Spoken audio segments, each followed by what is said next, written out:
our show opened up with a fucking musical act or what? Okay. This is gonna be great. You guys are gonna love this. If you've never seen any of the shows that I put on, I try to have like a good musical opening act before the comedy. And this guy is going to be our musical opening act tonight, okay? So after him, we're going to do a quick song, and then, then somebody will introduce me, and we'll start the comedy show. So after him, we're going to do the comedy. You guys ready to do this, Melanheads? All right, give it up for your opening act tonight. The very beautiful and the musically talented, Mr. C.J. Hall. Everybody let him hear it. I'm just going to make this a little lower then. There we go. Okay, guys, like I said, yeah, I'm going to do like 3 tracks, and yeah.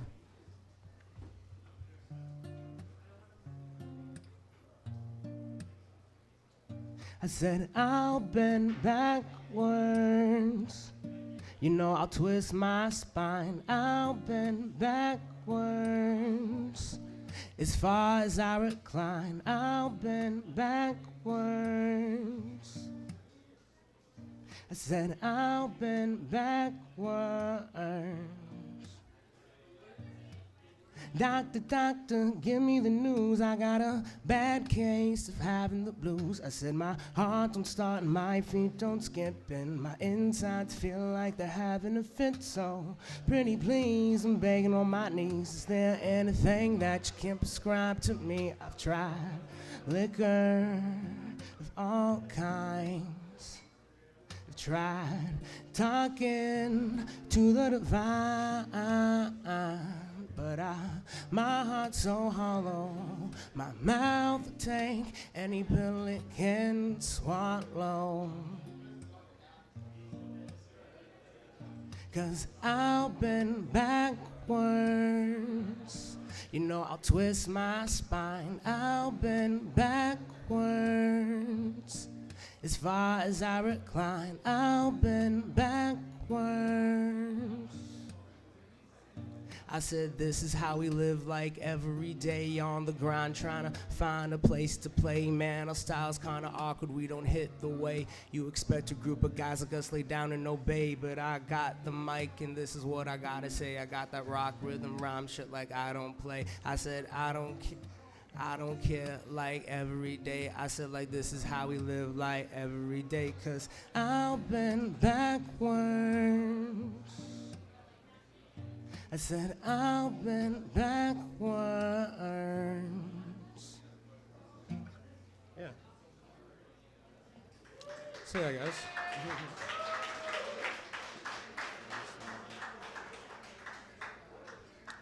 Okay. So I think we'll do some covers. Yeah.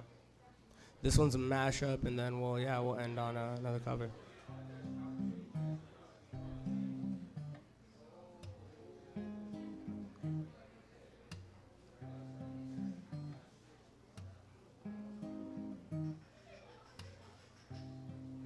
Look at me, I just can't believe what they've done to me. We could never be free, I just want a dream. Look at me, I just can't believe what they've done to me. We could never be free. 'Cause somebody's hiding, is hiding my icebox. Somebody's cold one is giving me chills. I guess I'll just close my eyes. Oh yeah, alright, feels good inside. Flip on the telly, wrestle with Jimmy. Something is bubbling behind my mind. This bottle is ready to blow. You say it ain't so. You're drunk is a heartbreaker. You say it ain't so. Your love is a life taker.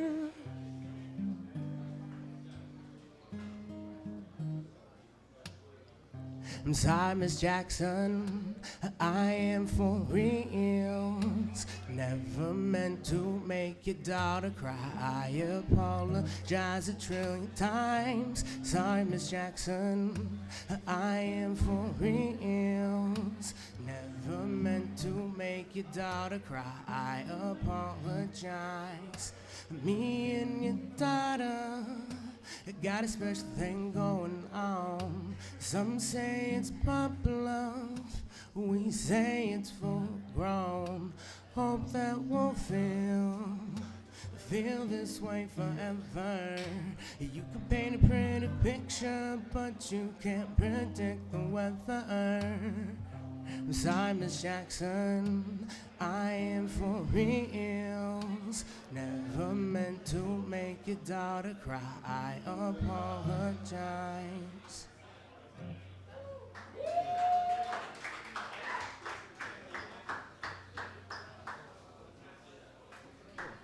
Do one more.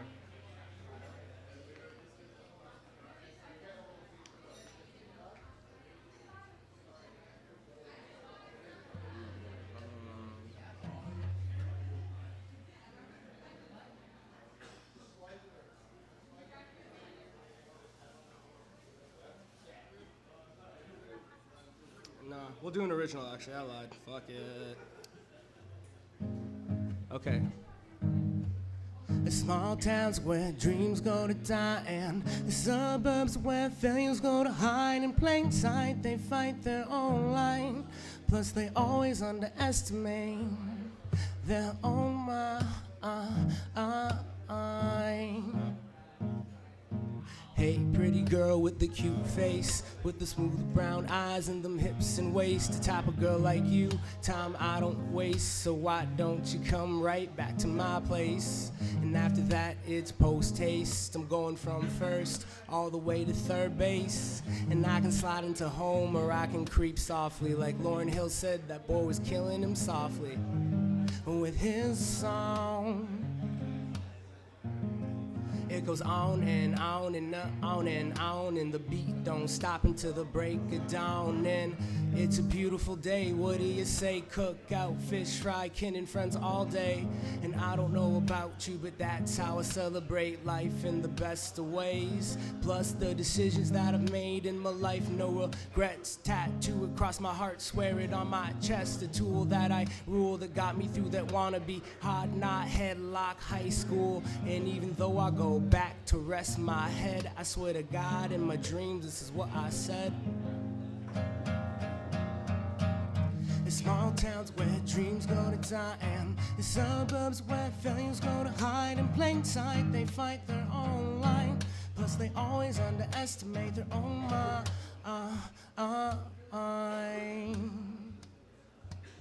I had to leave, I had to get the fuck out. Even though this place still had water, I was still in a drought. But when this lyrical spout started dripping, making all the ladies wet to leave their man for a swim, I bet you never even thought you would be listening to this light-skinned prophet. Bite the bullet, then I cock it, spit it back, might lose a tooth in the process. But I still stand to have more wins than losses. And I wanna be a bigger boss than Rick Ross, a PIMP bigger than B.I.G. But when I look back home, all that I can see is just sunsets and faded memories.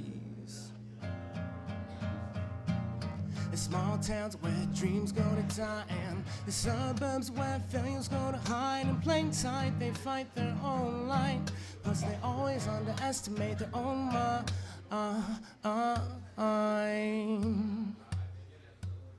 Thank you, guys.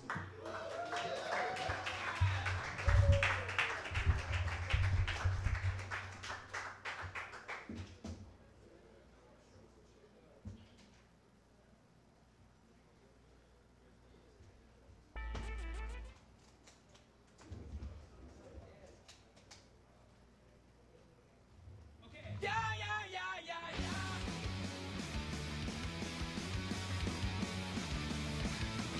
after day.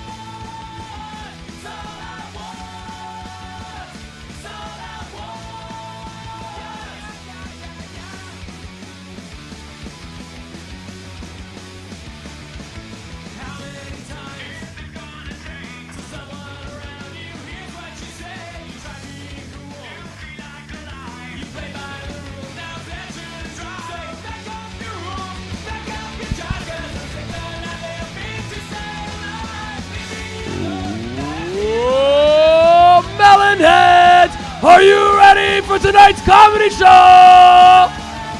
Oh, I can't hear you, MelanheadzVape in Hamilton. Please put your hands together for the host of tonight's comedy show, Mr. Mike Rita.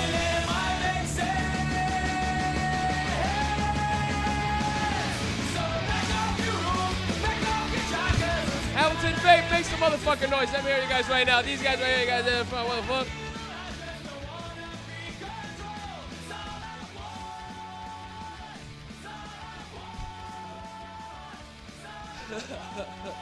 You'll be all right, sir. Thanks for sitting in the front couch. Guys, you guys doing okay? Everybody feel all right? Hamilton Vape. Let me hear everybody for tonight's comedy show. Let me hear you right now. Make some fucking noise. Yeah. We have a fucking crazy comedy show tonight. Like I said, we had a bunch of special guests drop in for tonight's show. Give it up for your opening act tonight, CJ Hall, opening it up with a little stoner tunes. It's going to be a good show tonight. Does Hamilton have a fucking mayor race too today? Does anybody know who fucking won Hamilton's? That's the best sound of laughter I've heard all fucking day.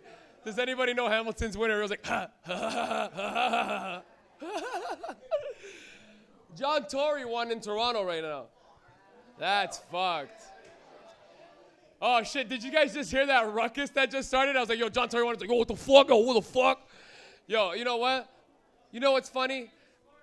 John Tory is a smart man, but Rob Ford is way more. Yo, Rob Ford's not even in it, and he still should have won, the motherfucker. Is John Tory a smart man, though? Who said that? Why do you say that? Do you think if John Tory was given the same opportunities of everybody in life, he would have been just as smart as he is? There you go. So John Tory is not a smart man. John Tory is a normal man with great opportunity in life and a silver spoon in the littlest bum of his, you know? All of us are given opportunities in life. John Tory was given an opportunity to be a genius. He had everything in life. His father's a billionaire. Could have gave him everything. Every book on knowledge. Could have been whoever the fuck he wanted to be. Yeah, but that doesn't matter. Rob Ford smokes crack. At least he's a G, bro. Fuck. And John Tory doesn't even smoke weed for all we fucking know. At least fucking Rob Ford and his brother used to sell hash. They're more closer to who we are than the other way around. Like if John Tory came in here and I'd be like, Jesus Christ, where the fuck are the police?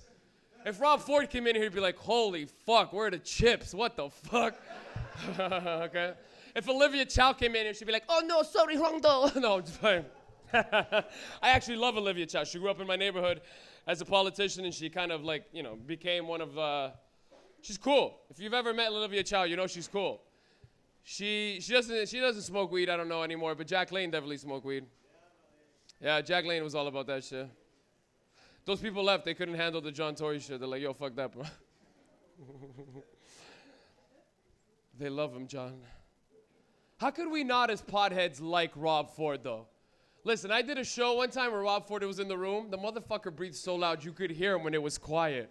You could literally hear him in the corner like... If you're telling me that's not a pothead thing to breathe loud, then I don't know what the fuck is, man. I breathe louder than anybody. You ever been in a movie theater and you catch yourself breathing loud? Potheads do shit that nobody else does.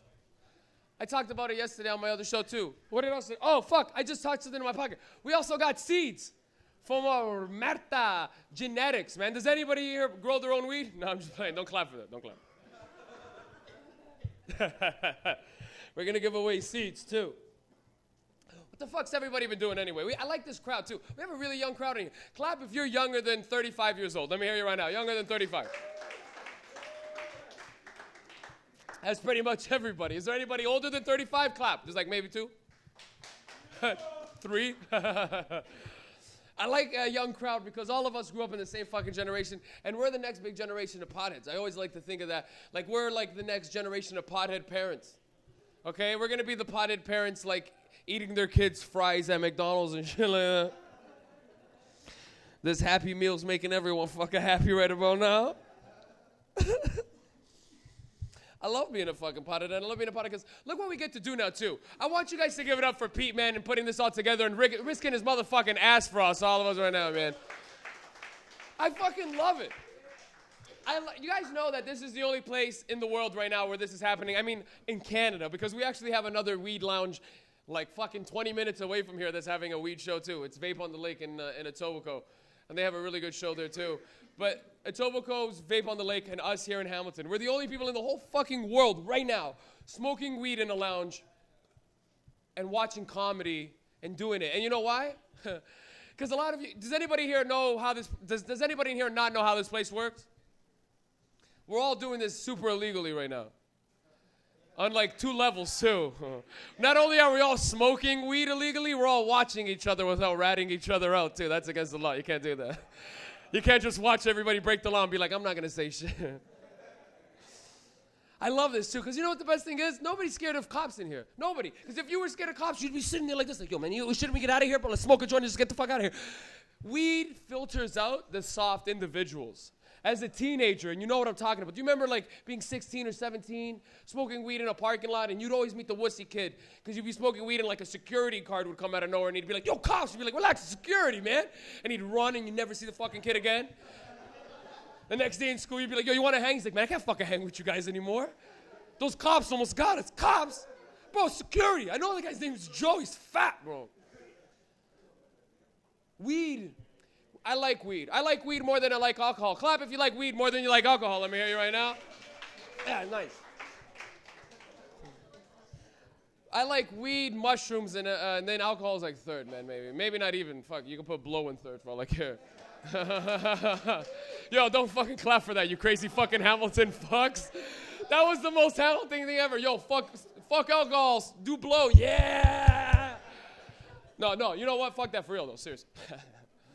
Because I've had way more fun on blow than I've ever had on alcohol. But that's not the point.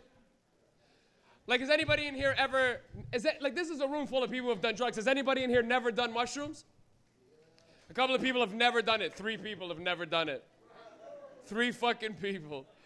Clap if you have done mushrooms, though. Let me hear you right now. Mushrooms are fucking sick. And you know what the best part about mushrooms is? You don't even know what the fuck you're waiting for. Remember the first time you did mushrooms? You don't even know what the fuck you're waiting. Your friend gives you this bag of fucking nasty, rotten shrooms. You're like, what the fuck? And you remember the first time you ate them with your friends? There's always a bunch of people. There's always different types of people who eat them. There's the people who chew until they can't chew anymore. Those are the people who get way too high. They're like 20 minutes in. Yo, I'm still chewing. Gotta get all the juices, bro. Gotta get the juices. An hour later, you're like, yo, you okay? Yo, man, I gotta go home, bro. I'm all fucked. You are home. Yo, that's fucked. And mushrooms were fun. I remember the first time I ever did it, my drug dealer literally looked at me and goes, hey, is this your first time? I go, yeah. He goes, watch out. I go, for what? He goes, everything. I go, what the fuck? Hey, people at the bar. Hey, people at the bar talking. Chill out. There's like 50 other people who are listening. And I can see all of you. You're all higher than everyone else. All your faces are looking at each other going, hot, hot, hot, hot, hot, hot, hot, hot, hot, hot. Okay, I can see it. There's like a silhouette of you going, ha, ha, ha, ha, ha, ha. It's driving me insane. Either sit lower and talk smaller, or whatever the fuck. That was bad words, but you knew what I meant. You can say yeah sarcastically, but I don't give a fuck. Because I'm sipping this for free.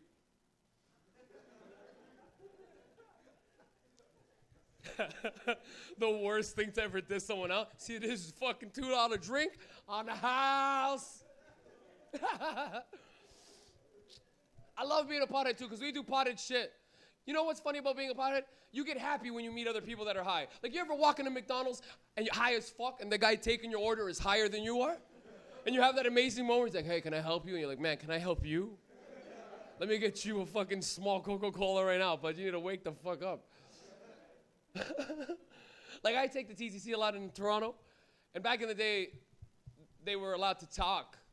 And the reason they stopped that shit is because some TTC drivers loved it. Some guys would get on the fucking speaker and be like, ladies and gentlemen, Young Street, give it up for Young Street. And some guys hated it, and you could tell who was high. Because you could just tell, well, why wouldn't you get high to drive a subway? Like, there's someone going to come out of nowhere. You know? It's not going to happen. All you got to do is go,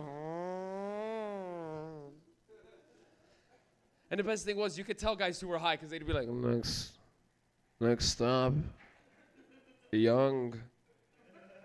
Yeah. No, it's Bay, my bad, Bay. Like, how do you forget? You do this shit all day, you fucking Where are we? I like that shit. Yo, people walking in, welcome.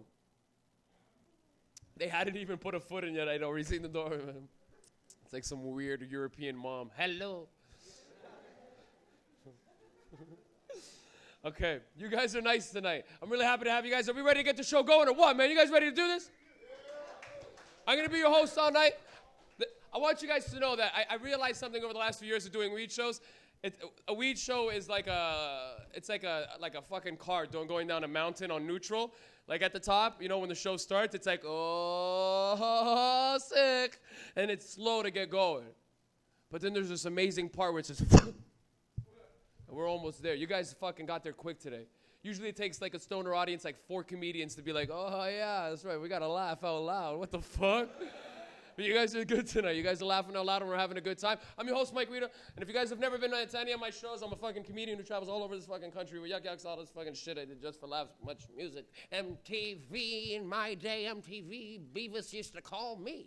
So, without further a motherfucking ado, we're gonna get this show going with a very funny comedian who recently got to do a few movies with some pretty cool celebrities. He was recently in a scene in a movie with Nicolas Cage, and he also got to do a small scene in Adam Sandler's movie that he was filming in Toronto. A very, very, very funny comedian, man. I love working with this guy for his originality and his funny energy on stage, man. I want you guys to give him lots of love. For Mr. Troy Stark, everybody. Make some noise, motherfucker. Troy Stark, everyone.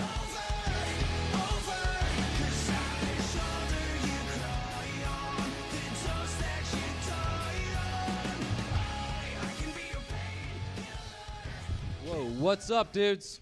And ladies, obviously. How's it going? People have been telling me a lot that I look like, just, like, I don't know why, but, like, in the last, like, 6 months, people have just been coming up to me and, like, they'll just be like, hey, man, did you know you look like this or that or whatever? Like, the other day I was in a bar and this chick comes up to me and she's like, hey, Jon Snow, you should buy me a drink. And I was like, no. She was like, you know nothing, Jon Snow. And I was like, I know you thirsty. I know that much. Or like, they'll be like, hey, fat James Franco, what's up? I'll be like, look, I'm not that fat. They'll be like, you're fatter than Franco, that's for sure. Hey, Keanu, I liked you in nothing you've ever done. And then I just have to walk away, right? Hey, hipster Mario, you want to do my plumbing? That joke usually works better when I have a mustache or I'm throwing fireballs. The Mario line. My favorite line, guys. No, I'm just joking. I don't know why I tried to do that all with one hand. That could have been way easier. But like the thing is, people, it's not always a compliment when someone comes up and says like, hey, you look like this, right? Because like I know that I look like Snake from The Simpsons. I know that. But like I don't want to be reminded of that like every day. Especially if I'm like currently at a job interview and you're interviewing me for a job. That's not the best time to be like, hey, Snake? Joseph Gordon-Levitt, I got that the other day. Old, shitty Joseph Gordon-Levitt, I got that the other day. They were like, in 15 years, he'll look like you. And I was like, dude, he's like 8 years older than me. And hasn't been cool in 3 years, so that's not great, right? I don't know. I feel like if you want to like hang out, you should just be like, hey, let's smoke some weed, order a pizza, get too high to have sex, forget we ordered a pizza, have to pay naked, and then like you can go home without anything happening because we're both too fucked up. That's a pickup line. You know what I mean? That's the pickup line I want to hear. And like, plus, I couldn't be Jon Snow anyway because he's sad his dad's dead. Okay. That worked. Guys, I want to tell you a story. I've never told this story on stage before, so this will be fun. But I want to tell you a story about how Black Sabbath ruined my life. You know the band Black Sabbath? The greatest band of all time, maybe, but I'm going to tell you that they ruined my life. Because in grade 7 English class, we had this project where, like, you had to take your favorite song and take the lyrics and write about how they are like like you connect with them in your life, right? Like, take your favorite song and be like, this is what it means to me, right? And like everyone chose like ridiculous things, like Mambo Number 5 was big at the time, I think. A lot of Korn songs that year, I think, back in grade 7, and I chose Black Sabbath, right? Because I just got into Black Sabbath, and I chose the song Paranoid because that's their shortest song, so they had the least lyrics that I would have to write about, right? Like we probably all would have done. And then I started writing about how this song, and this is like a dark song, I don't know if you know it, but like the first line of the song is, finished with my woman because she couldn't help me with my mind. What woman? I was in grade 7, guys. But I had to write like, yeah, I've been having a lot of woman troubles lately. It's really fucked up for me. And then like there's a line in the song where he goes like, make a joke and I will sigh and you will laugh and I will cry. I don't know what I wrote, but like I can't imagine how you could put a positive spin on that. That's the darkest shit ever. And I'm like in grade 7, I'm like, yeah, this is all about like, I have nightmares. And then there's another line that goes, happiness I cannot feel, love to me is so unreal. And this is a grade 7 kid, and he's like, you know, I guess I don't feel anything except when I watch Yu-Gi-Oh, right? That makes sense. I think that's the line that got me sent to guidance counseling every Thursday for the rest of the year, when I interpreted that line and was like, yeah, this is about me for sure. I don't know if that story makes sense to anyone but me, because I don't know if you guys listen to Black Sabbath, but it was fun trying to tell you that on stage for the first time. That's for goddamn sure. Do you guys listen to Black Sabbath at all? Yeah. One guy, 2 guys, okay. I always wanted to be a superhero growing up. Did any of you guys want to be a superhero ever? No, you were all like, I think I just want to be like a regular guy. Flying through the sky sounds like it would be stupid. I wanted to be a superhero as a kid, right? Like I remember when I was 6 years old, I told my grandmother, like, hey, when I grow up, I'm going to be a fire hydrant. I wasn't so good with words, but like I meant like, you know, a fireman, obviously. Everyone laughed about it. It was great. And then I got into comic books, and I realized, oh, you can actually do that. Or I thought you could, right? I wanted to be like, I'm Troy Stark, right? I wanted to be Iron Man so fucking bad. Because his heart's made of metal, right? And that can't be hurt. But the thing that I realized as an adult, right, is that you can't be a hero if your favorite game is going into the kitchen and pouring the milk from the expired container into the one dated October 31st just to see if your roommates drink it. Bruce Wayne would never do that. That's like the Riddler or Calendar Man. Calendar Man for sure would do that.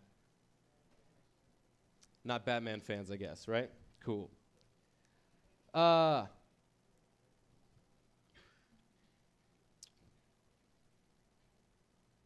So my dad really had his heart set on his kids being raised by a single mother, right? And that's cool, right? But my mom really had her heart set on her kids being raised in like a Christian farmhouse, right? So I'm a foster kid. That's true. If you guys don't know what a foster kid is, just imagine like that adopted kid you knew growing up, his white trash friend. That was me. Like I was like the Bart Simpson of my town growing up, you know what I mean? Except Homer wasn't there, and the government took the kids away from Marge. So, oh, I know, I'm sorry, guys. You're right. I was more like the Nelson Muntz of my town. I get it. But, like, I don't know. Are any of you adopted? No? Good, right? Because foster kids, we hate adopted kids, right? Because, like, that's like winning the Super Bowl of not having a real family. Are you kidding me? Have you ever tried to adopt a kid? It's insane. They're like, you got to put $10,000 down, sign an 18-year contract, or, like, whatever's left in the lease, right? And then, like, you got to occasionally tell this thing that you love it. Dude, that's big time. That's like Michael Jordan would have negotiated for that, you know? Being a foster kid, it's a little bit more like being a free agent, you know what I mean? Because what happens is, like, your new parents, they're probably coming out of their local cash for gold. They got like 286 of Russell Oliver's dollars in their pockets, right? And they're like, hey, hon, we killed it today. We're going to need some extra hands for this no-frills run we're about to do. Why don't we swing by the local group home, see if they got anything good this week, you know? And then what happens is they're going to line you up. They'll line you up. They're like, hey, check this out. And they're so good. That's the best sales pitch you'll ever hear, right? Like these guys, it's like a used car salesman. They're like, hey, check this out. What about this? We got Robin on the end here. She's the best one. Robin, oh my God, firecracker this one. She's just smart as a whip.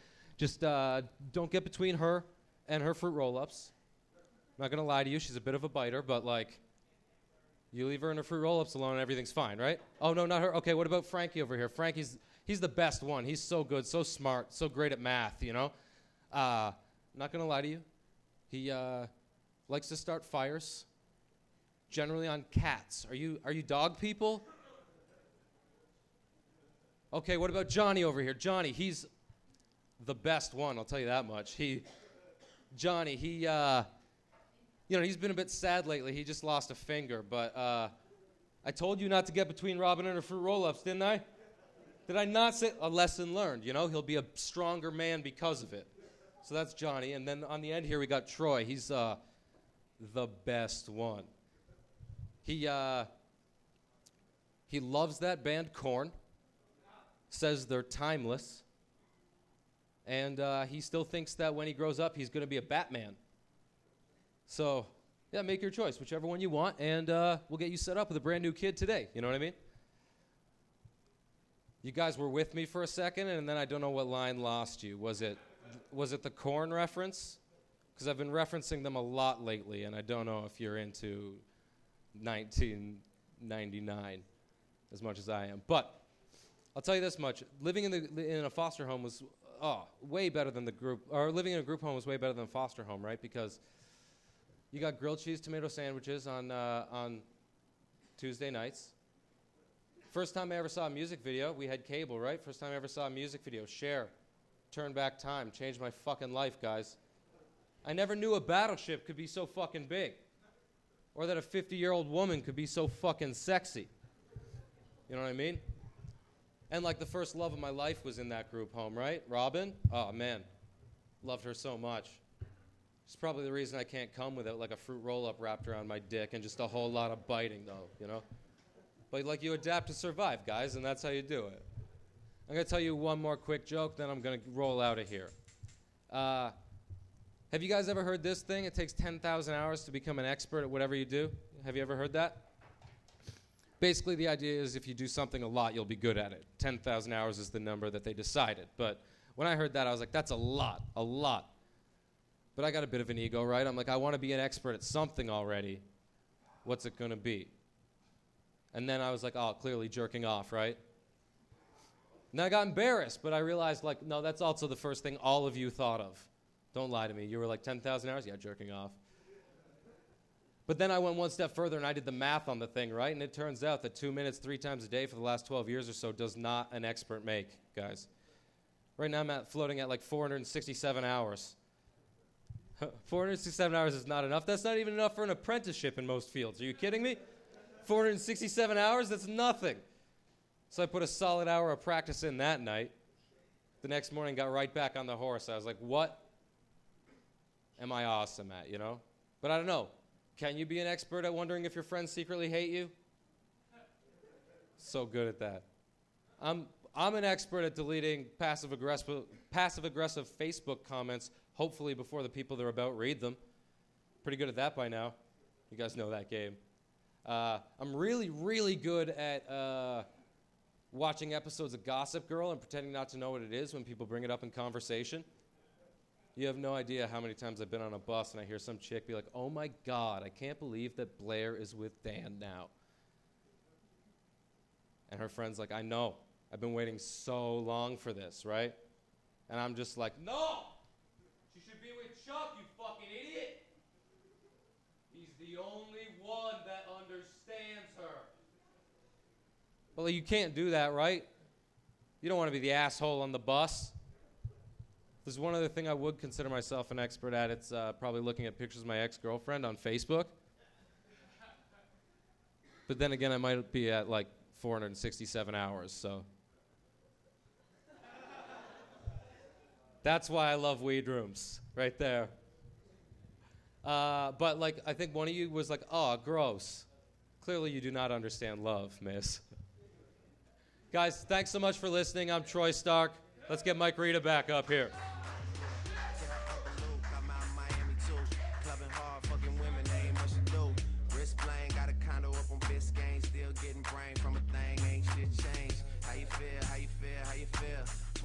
Sitting on 25 mil, I'm in the building and I'm feeling myself. Rest in peace, Mac Dre. I'ma do it for the. Hey, give it up for Troy Stark. Everybody let Troy hear it. Everyone, make some fucking noise.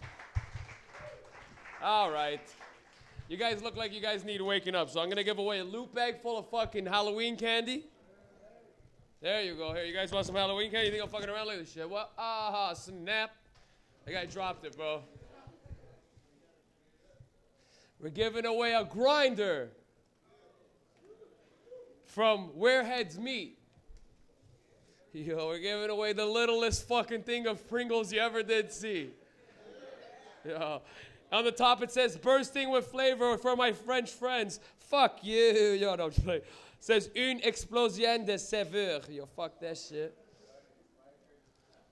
We're giving away an Aero chocolate bar. Thanks. All courtesy of Melanheadz, by the way, guys. Give them a round of applause for Melanheadz giving us all these cool prizes. What the fuck? Has anybody here ever seen this? It's Twix peanut butter. I've never seen this shit. Twix peanut butter. Where the fuck do you guys get your chocolates from? You guys don't, not even the cool chocolates. A few weeks ago, they had peach crush. You know, like crush, but peach. It's insane. We're also giving away some combos. And they're called baked snacks, but that's what you could call us, bro. Just a couple little baked snacks, man. 7-layer dip tortilla. Yo, that actually sounds fucking amazing. We're giving away the fucking Mike and Ike's. Do you remember when Mike and Ike, was it Mike and Ike for a little bit? You could either buy Mike or Ike's. And then they said Nelly, the rapper, had bought Mike and Ike, and you were like, wow, nobody gives a fuck. Holy, Nelly bought that, amen. Boy, I couldn't have gave a fuck less, really. I don't give a shit. Who else went halves with him? Chingy. Chingy went halves. Wow, nobody gives a fuck. You guys remember Chingy? Nobody remember Chingy? That's how it was supposed to be a shitty reference, but I didn't think it was that shitty. What was Chingy's song? Anybody remember Chingy's song? That's what it was? Was it Holiday Inn? Ah! That was actually huge for, like, you know. Holiday Inn for sure got a huge boost just so people could get all fucked up and puke in their washroom.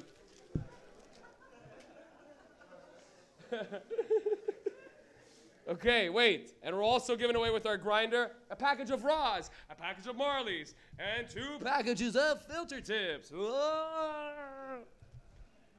And you're probably wondering, but I need weed to roll that. Well, don't forget we have our free gram that we're giving away, our 2 grams of fucking shatter, our seeds, and we just had a special entry as well. This fucking pen. No. And this fat fucking 20 sack from Canadian connoisseurs over there. They're right over there, man. Let them hear it right there. They're amazing. And this is called skunkberry. There you go, skunkberry, and it's fucking amazing. I wish you could all smell it. Damn, that's so fucking nice. If you've ever smoked any weed that has like a cheese, it's called like a cheese smell, this kind of has that. If you've ever smoked cheese, man, cheese weeds, any of them, oh, they're so fucking good. They're the ultimate smelly weed. They're so nice. Do you guys remember getting caught for smelling like weed when you were a teenager? Do you remember wrapping small amounts of weed in giant amounts of things so the smell wouldn't escape whatever the fuck you put it in? You ever, like that guy's like, you know what the fuck I'm talking about. You ever wrap like a 20-second like fucking paper, a newspaper, and you stuff it in a plastic bag, and that bag goes around another bag, and you leave it in your backpack, and then somebody goes, yo, I think I smell weed. You're like, no, it's in my bag, bro. Do you remember how insane? Like, okay, this is a 20-sec, and 20 sacks don't even mean shit anymore. Do you guys know that? Like I used to, I smoke a 20-second an hour. For real, I'll be like, yo, we'll smoke 1 gram in this half hour, and then in the other half hour, we'll smoke another half, and then we'll order a pizza.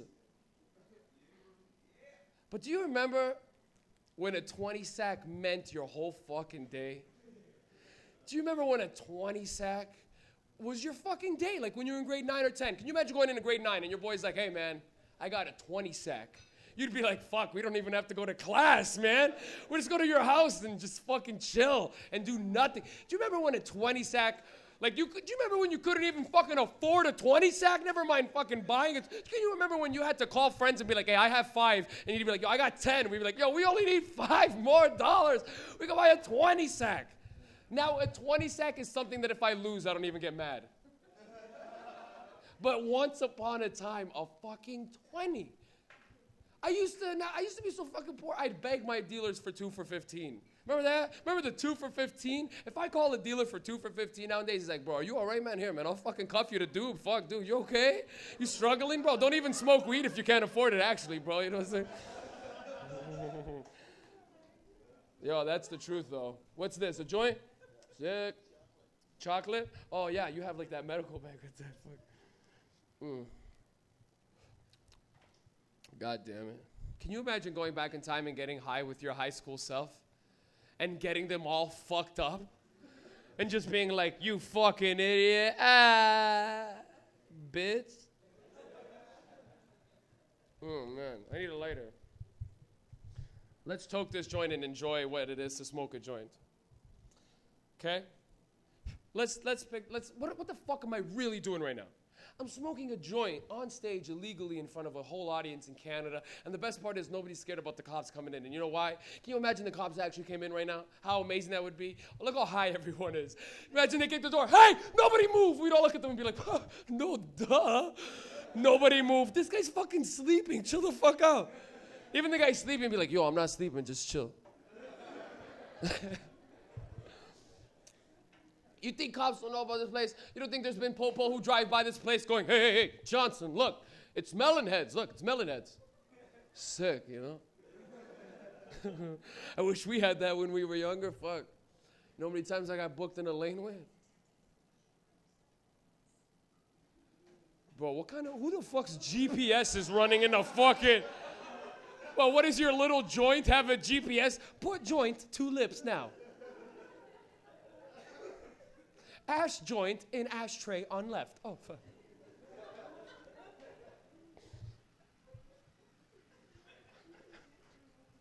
What the fuck was that? Was it a GPS? No. It was you? No, you fucking guy. I know you too. Fuck. Luke, you fucking stoner. Here you go, sir. Okay, so I'm gonna bring up. Yeah, we can bring up your next comedian. But I like you guys tonight. You guys are having a good time when I come up here, and I'm having a good time too. We're gonna give away some shit too. You guys want to give away something quick right now? What do you guys want? You guys want some snacks? Okay, we'll give away the combos and the Mike and Ike if you can remember the first comedian's name. Who said Troy Stark right there? Boom, it was one of these guys right there. Yeah, that guy in the back. Yeah. Come up, come get your stuff. All right, yeah, come get it. Fuck it, who gives a shit? If you come get it, I'll give you extra shit. You can choose anything off the plate. What? Yo, all right. Other than the 20 sack, clearly.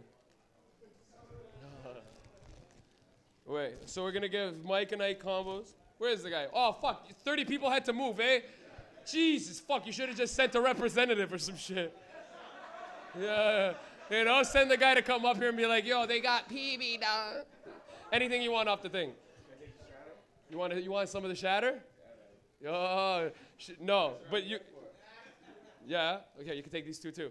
And I'm gonna get you get a shot at winning the shatter here. And you want a nug? Sure. Okay, take a nug because you won the first one.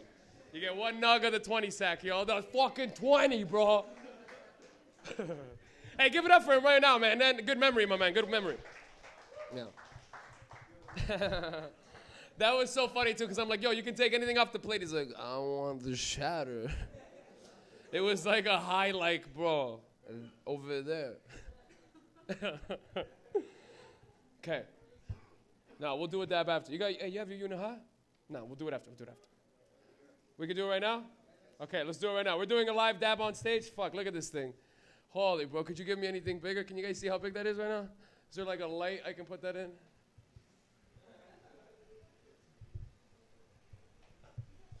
Ladies and gentlemen, who'll be doing a live dab on stage before your next comedian? I should get all fucked up before your next guys. Do you girls smoke dabs? No, you smoke joints. You're not even smoking anything right now. You're smoking the front row. You're getting high off the fumes. I remember hoping, oh, don't do it, Dan. Don't do it.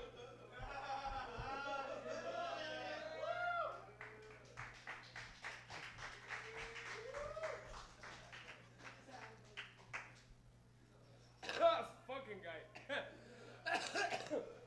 That was great. Holy fuck, man. That was really, really good. Hey, give it up for Dan Peters, everybody, the host of the Sunday show here. Everyone, let him hear.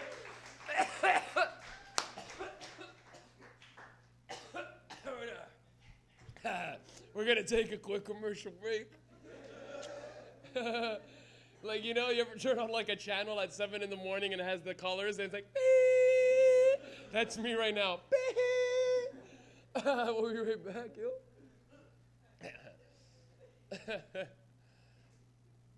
Have you ever passed out and that shit turns on at 4 in the morning?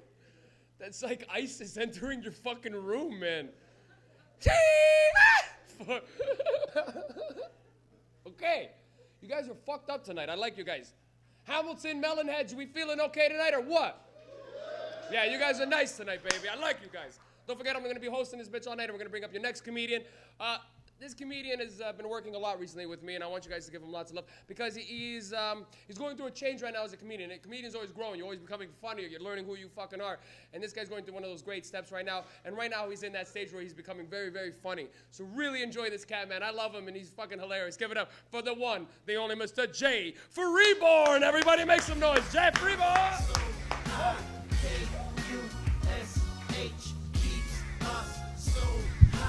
Guys, keep it going for Mike Rita right now. Fuck yeah. I love coming to these places because honestly, like if you look to your left right now, look to your right, all you'll see is people getting high and they're cool people. Keep it going for this place. This place is fucking amazing. Yeah, man. My favorite thing about this place definitely has to be how pissed off it would make my vice principal. Do you know what I mean? You all have detention. Not today, man. Hey, I don't know if anybody notices, but there's a group of guys talking, and it's not because they're assholes. It's because vaporizers are like the second most complex things known to man. The thing where you put the weed in and you hit the button, it frightens me too. I don't know exactly what we're talking about. This is the shit that I was just about to talk about too. Hamilton, what the fuck is going on? I don't know. I like this town. I come here all the time for comedy. But I was taking it like my pre-show shit. I was downstairs just pooping in the fucking in the toilet.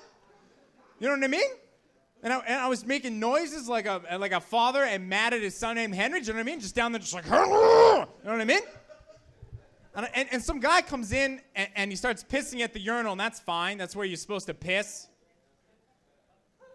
I guess he finishes up though, and on his way out, turned out the light. That piece of shit. Do you know how frightening it is to shit in a public bathroom, especially when you're high? It sounds like a weak-willed man lost in an actually haunted house. Because they're just there like, hello? Is this a joke? Bloop. That's fun. That's a fun joke to say out loud because I get to make a bloop noise and everyone knows I'm talking about poop and they're all cool with it. Let's be 6 together. I think that's me as a comedian. I want to make you 6 years old. Who wants to eat glue? Let's do it together. That's a weird thing to say in like a weed room, because there's at least one guy in here who's like, yo, I already did. Fucking glue, it's a good year. It's like wine. Let's talk about me, because I'm self-centered. Listen, I'm a comedian at night. That's what I do at night. But during the day, I'm a dog walker. This one guy's an asshole. Laughing at my job. It's a weird job, though, right? Because, like, yeah, the sun may rise every day, but my parents' expectations for me never will. That's a comedian at night and a dog walker in the day. That's 24 hours of financial failure. What the fuck am I doing?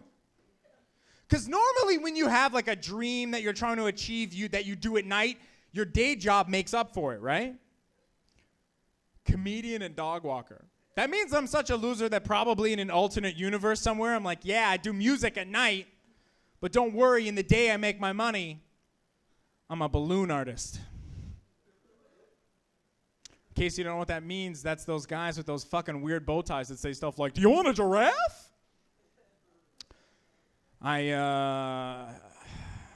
Honestly, like, I make jokes about being a dog walker because I get a little bit down about it, because my parents are always making fun of me for being a dog walker. They're always talking shit about my job. They just make fun of my job all the time. They're saying stuff like, we think you might be gay. They just hate the job. I don't know what it is. I'm like, why do you always look at Steve like that? I'm like, what? Fucking job. I hate it. My dad's turning 60 in 3 days. And it's fucking, if for real, it's weird for me because that means that my dad's not going to be around for a lot longer. And I realize because I'm the oldest, I'm the one who's going to have to give my father's eulogy, which means I'm going to be the person that determines what everybody thinks of my father after he dies. And when I realized this, I went to him and I was like, pay my rent or I'll say you touched my dick. And my dad, he just looked at me with just this look in his eyes, and he was like, no one would believe I'd fuck the dog walker. And then I was like, what? Because my dad's normally super nice. And I looked away, and I looked back, and then he just had his shirt open, and it just said, fuck you! And then underneath, World Star. That's a new tag to that joke. I think it got what it deserved. I chill with my mom a lot, though, for real. When I go home, I love chilling with my mom. But one thing I don't like about it is that whenever we hang out, she only wants to watch old movies. And I don't like them because most of them don't make any sense. Like, do you guys know who John Wayne is? Clap if you know who John Wayne is. Okay, for those that don't, he's that guy who sounds like this, baby girl. Let's get on a horse and ride. That guy. He, in the 1960s, played Genghis Khan. That's fucked up. That means he played an Asian guy. Oh, also, he didn't change his accent at all. I'm an Asian warlord. Like, what the fuck are you doing? But I like that he got to do that, do you know what I mean? Because it gives me hope I'm going to get to play my 2 dream roles, which are Condoleezza Rice and a 4-year-old Asian girl in the smash hit movie Condoleezza Rice and More Rice. My mom likes these old movies because she says that they're romantic. And I'm always like, Mom, like, what are you talking about? A movie to be romantic has to have the right ratio of the leading man kissing the leading woman and how much he slaps her in the face. You guys haven't seen any of these old movies. There is literally almost in every single movie, the leading man will go up to the woman and be like, what the fuck's wrong with you? And then hit her. And it's never for like a good reason either. It's always for like a weird reason. Do you know what I mean? Like, okay, let's say a woman's freaking out and you need to slap her in the 50s. That's okay. But it's always for something sad. Like, what do you mean you're teaching black kids to read? And then he claps her. I'm serious. It's just fucked up. It's fucking crazy. It makes no sense to me. The best one, though, this is a real story. This is true. The original Scarface starring James Cagney. He's like this rich guy who's like making all this money being in the mafia, and he sits down at his big breakfast table, and his beautiful wife comes and sits down beside him, and they have porridge brought to them, and he's like eating his porridge. Do you know what I mean? Like an old gangster, just like he doesn't give a fuck, and his hair's parted in the middle, so you know he doesn't give a fuck. And his wife sits down, and looks at his porch and looks at him and says, "You're out of control lately. You need to stop it." And this is true. You can watch the fucking original Scarface. He looks at her and just goes, "Shut your mouth." And she says, "You can't tell me what to do." And for real, James Cagney takes the back of her hair and goes right in the porridge. That's the funniest shit I've ever fucking seen in a movie. Especially because your grandma's sitting there like, she deserves it. I've seen this before. I'm probably, my mom doesn't want to watch him with me anymore because now I want to because I'm noticing all these things. Like the other day she was like, "Why are there never any like sex scenes in old black and white movies?" And I just looked at her and was like, "Mom, because nothing pisses off old people more than black on white sex." The one not white person in the room loved that fucking joke. He fucking loved it. There was a little bit of tension that built up in here. I liked it. Everyone kind of looked around and be like, "Wait, there's no one, everyone here is white. Is it okay to laugh at?" Okay. If there's one thing that every person in this room can agree on right now, it's that we all hate people that are cool. You know what I mean? People that think that they're cool.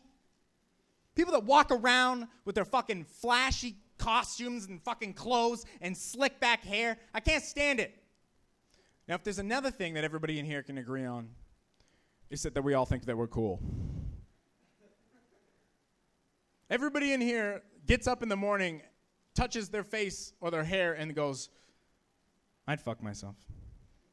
Every single person in here. The girls just do it for like 5 times longer. You have to think that you're cool. I know that I think I'm cool because I was on the bus yesterday, and as I was getting off, a really hot girl was getting on, and I looked at her, and I gave her a double wink. Now, you know that I think I'm cool because that's just relaxed. You know what I mean? When you just give a girl a double wink. You know that I think I'm cool because in my head, when I do that, I'm doing this. What? So I give her the what? And I step off the bus, and I slip, and I fall like a seal that got injured. So I literally fall like this. And I'm on the ground, and all I can think is, "Yo, man, you just fell down. You can still do this.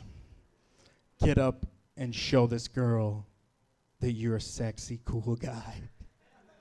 So I get up really quick, and I'm like, and I turn around, and I go, what?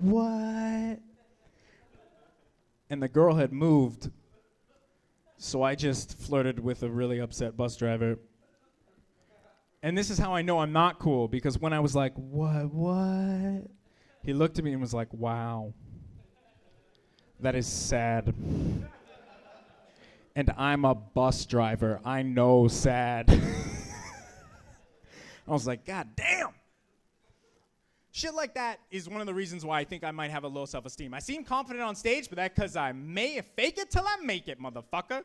But inside, I'm pretty much just like, "Oh, no. No." You know what I mean? I'm afraid, like a big jock guy's calling me a queer. Do you know what I mean? Just like, "Oh, don't stop." And it's bad. That voice is the sound of my fucking inner voice, too. Do you know what I mean? Like, "Oh, don't take that chance. Don't kiss that girl. Don't do it." And I'm like, "Yo, that's my girlfriend. I think I got. Don't do it. Don't take this shot." It's fucking weird to be that anxious. Like fear. Like, I have a lot of fears. There's 3 types of fears when you look at it. Okay? There's rational fear, fears that are both rational and irrational, and 100% irrational fears, okay? Now, the fear that I have that's rational, that I'm afraid of, like my biggest fear for real is getting herpes. It's scary. The reason being is that herpes comes with a stigma, okay? You get AIDS, you get skinny, you die, but everyone sends you like letters and shit. You get herpes, and your parents tell you not to come to Christmas dinner anymore because you're a weird slut.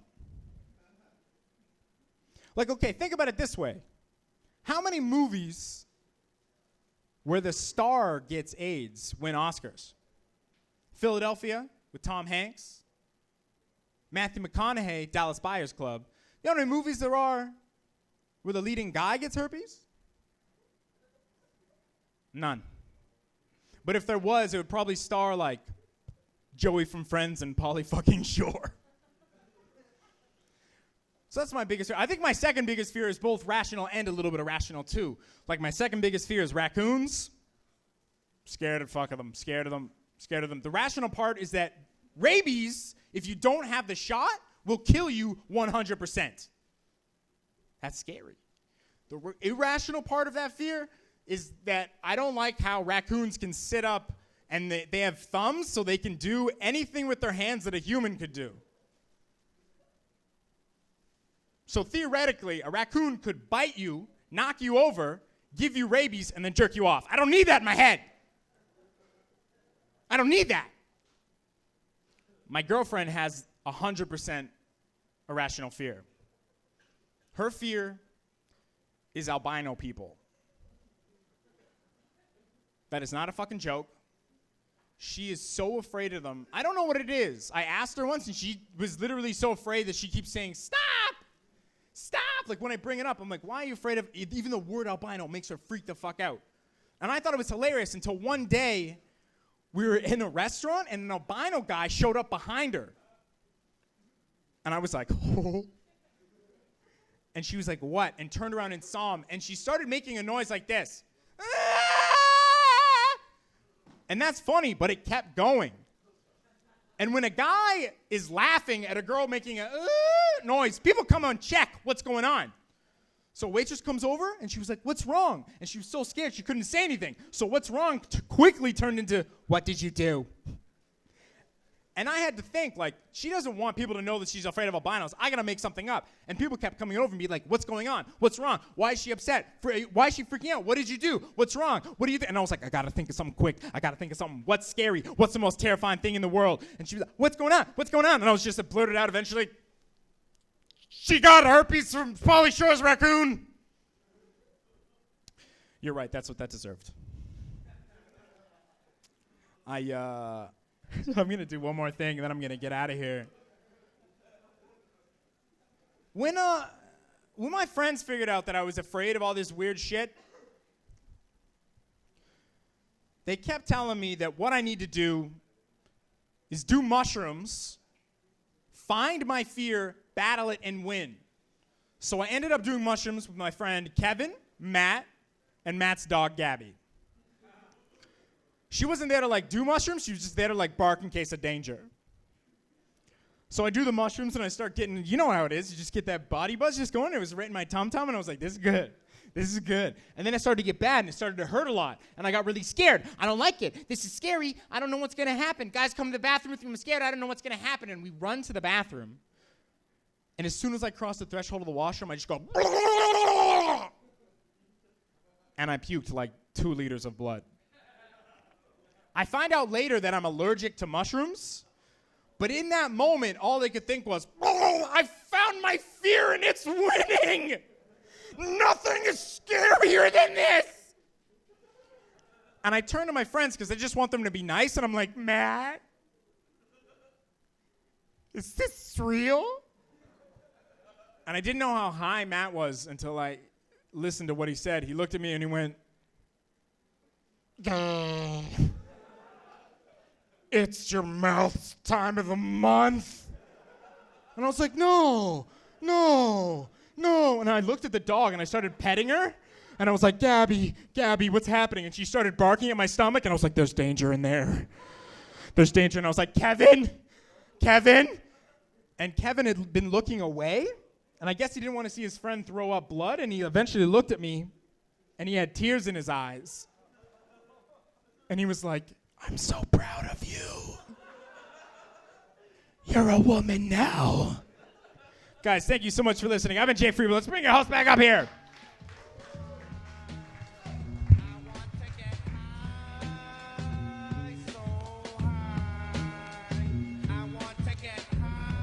That's tight. That's good. Hey, Jay Freeborn, everybody. Let him hear it one more time. Jay Freeborn, let him hear it. Somebody want some Pringles? Anybody remember his last name? That was pretty good. Anybody remember what drug he was talking about? All right, who said mushrooms? The same fucking table? Son of a bitch. All right, you ready? I'm gonna Pringle this shit over to you, bro. Woo! That almost hit a bong. Did you just save that from hitting a bong? Yo, you're a hero. I know. I seen that. I was like, no. Let's actually give this guy a fucking round of applause. That was some fucking shit. You did it like you weren't doing it, but you were like, yo, what? That was nice. You know what the funny thing about that is, too? You ever see a bong break? It's like a travesty. It's a true, like, tragedy to potheads. You ever seen that? You ever, like, see somebody tip it off a table? You're like, yo. And everybody just goes, you could watch everybody. If I wish you could fucking watch that shit in slow motion, because everybody just stands there like, You ever see it fall down and you don't even do nothing but watch it and go, look at that bong. It's about to break. He was talking about mushrooms, and I wanted to talk about mushrooms too because I just finished talking about. But I don't know if I told this story. Did I tell a story last week about crying like a baby when I was on mushrooms? No? That's good. Okay, good. We got some people to fill in. Hello, welcome, front couch. Welcome. Yeah, we all go. What's up, sir? Yeah. White guy with dreadlocks. It's a party, bro. You know you're smoking that kush. Can you imagine a white guy without with dreadlocks not smoking weed, though? How weird that would be. Yo, smoke kush. Nah, dude. Nah. Be weird. But it's nice. It's good. What the fuck was I talking about? Mushrooms.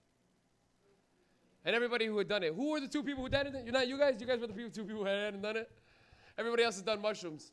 And the best thing about doing mushrooms is that you get to go through cool experiences like he was talking about. And one of the coolest things that I've ever got to do was when a friend of mine, we're getting high on mushrooms, and he goes, hey, man, you're a weird kid. What's the weirdest thing you can do? We were like 14. I go, man, I can cry like a baby pretty good.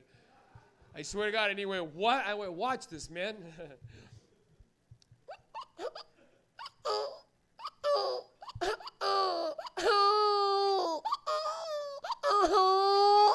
And he went, what the fuck? Don't do that, dude. Do it again. And he was so high. I remember all of our friends, we were just sitting around a fire, stoned, fucked on each 7 grams of shrooms. And he goes, dude, that's amazing. You should really learn how to do that really well and do it on subways. And I went, what? And he goes, yeah, man, can you imagine doing it on a subway with no babies?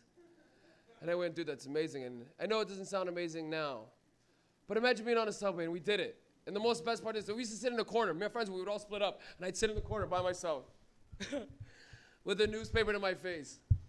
And literally, I would just start.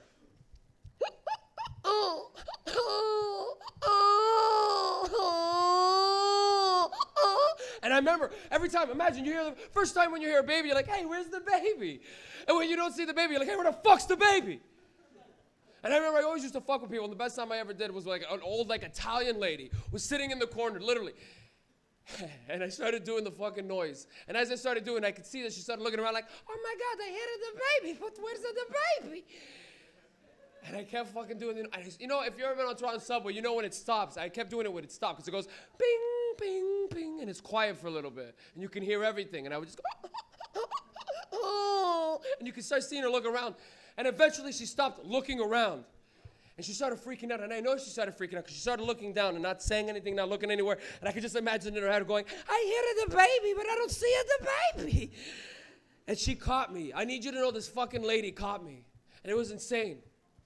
Because I didn't know that she was coming for me. I had the newspaper up and I could hear my friends laughing. And I thought they were laughing because somebody was falling for it. It's like, oh, sick. I'm getting someone good. I didn't even peek. I just kept crying.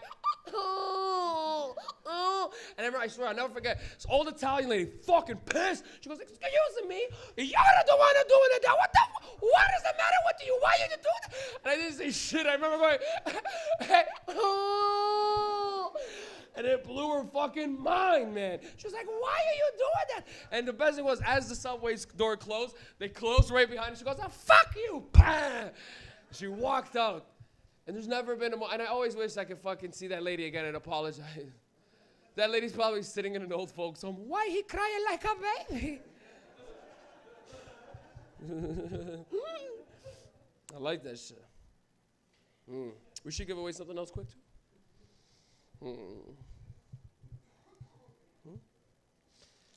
Okay, before your next comedian. This microphone makes so much noise. We're going to give away a little Halloween bag with a bunch of Halloween treats. And the Twix. Can anybody on one shot guess how many calories are in this Twix? 110. Who the fuck said 110? Is it the same fucking table? Thank God. Someone just bought one? The lady behind the counter told on you. Did he just look at it like, yo, man, no, he probably guessed. That was pretty quick. I asked how many calories. He was like, yo, 110. But the way he said it was really high. He was like, 110. So it could have been just a blind guess. You can give it to whoever. What table? Should we just do eeny, meeny, miny, mo? Nah, fuck that. How does that even work anymore? Eeny, meeny, miny, mo. Okay. Nah, I don't want that shit. Who's been laughing? You guys have been laughing. You guys are all right. Those people. You guys are fucking laughers too, though. Fuck, that's the problem. Okay, we're going to do one more question then. On what day does Halloween land on this year? Friday. Fuck. I thought one person was nobody was going to answer. One guy was going to be like, yo, Friday. But everybody said it like it was like Friday. It's like I got to split all the fucking candy with you guys now and shit. Okay, you know what? Fuck. We're going to have to do a Simpsons question quick right now. Pulling out a Simpsons question, yo. What's Bart's brother's name? Milhouse, that fucking Milhouse. Who said Hugo? Oh, yeah, nice. Nice, y'all. Son of a bitch. Comes in late, wins the prize, smoking his J's. Littlest dreads, yo, happiest meds, man. So, you're going to win this prize pack? So that means the only fucking prize is left. We're going to give away the papers with the grinder and the weed. And then we have the shatters and the seed. That wasn't even supposed to rhyme. But it did. Okay, so, without further ado, before I bring up this next comedian, we having a good time or what, though, Hamilton? We having a good time? We having a good show or what? You girls who came in late, you're sleeping the whole show. Wake up. You're sitting in the front row. This isn't TV. I can see you, you know. It's not like you're on your couch like, yo, this show's funny. In the front row, I can see you. It's okay. I'm just busting your balls. So, you already won. I was about to give this away again. I swear to God, I was about to be like, yo. And I was like, oh, wait, we already gave this shit away. Yeah, I'm so fucking high. We're doing more dabs, bro. I'm coming off stage. We're doing more dabs. Because I'm not high enough. Because I'm you know. Okay. Well, I really like this venue, by the way, man. This place is really nice. Hamilton is long overdue for this shit, man. So give yourselves a round of applause for opening up this place finally and having it open and supporting it. That's the whole idea. Your job is to support it. You know? Someone opens it, you fucking hold it up. So, without further ado, your next comedian is a local comedian from this area. He's a fucking legend in the Mississauga comedy scene. Yeah, it's you. You know who it is. He rips all over the fucking Southern Ontario scenes. I love having him on my shows for his energy and originality and his funk. This guy's a funky comic. That's a good word for it. I like it, man. You're going to love him, too. Mr. Blair Streeter. Everybody let him hear it. Blair Streets.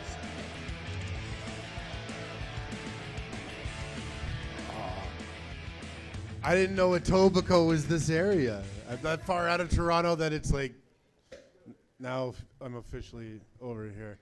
Also, I'm very funky, as you can tell. Even though my jeans are clearly at least 20 years old. They definitely weren't made in this century.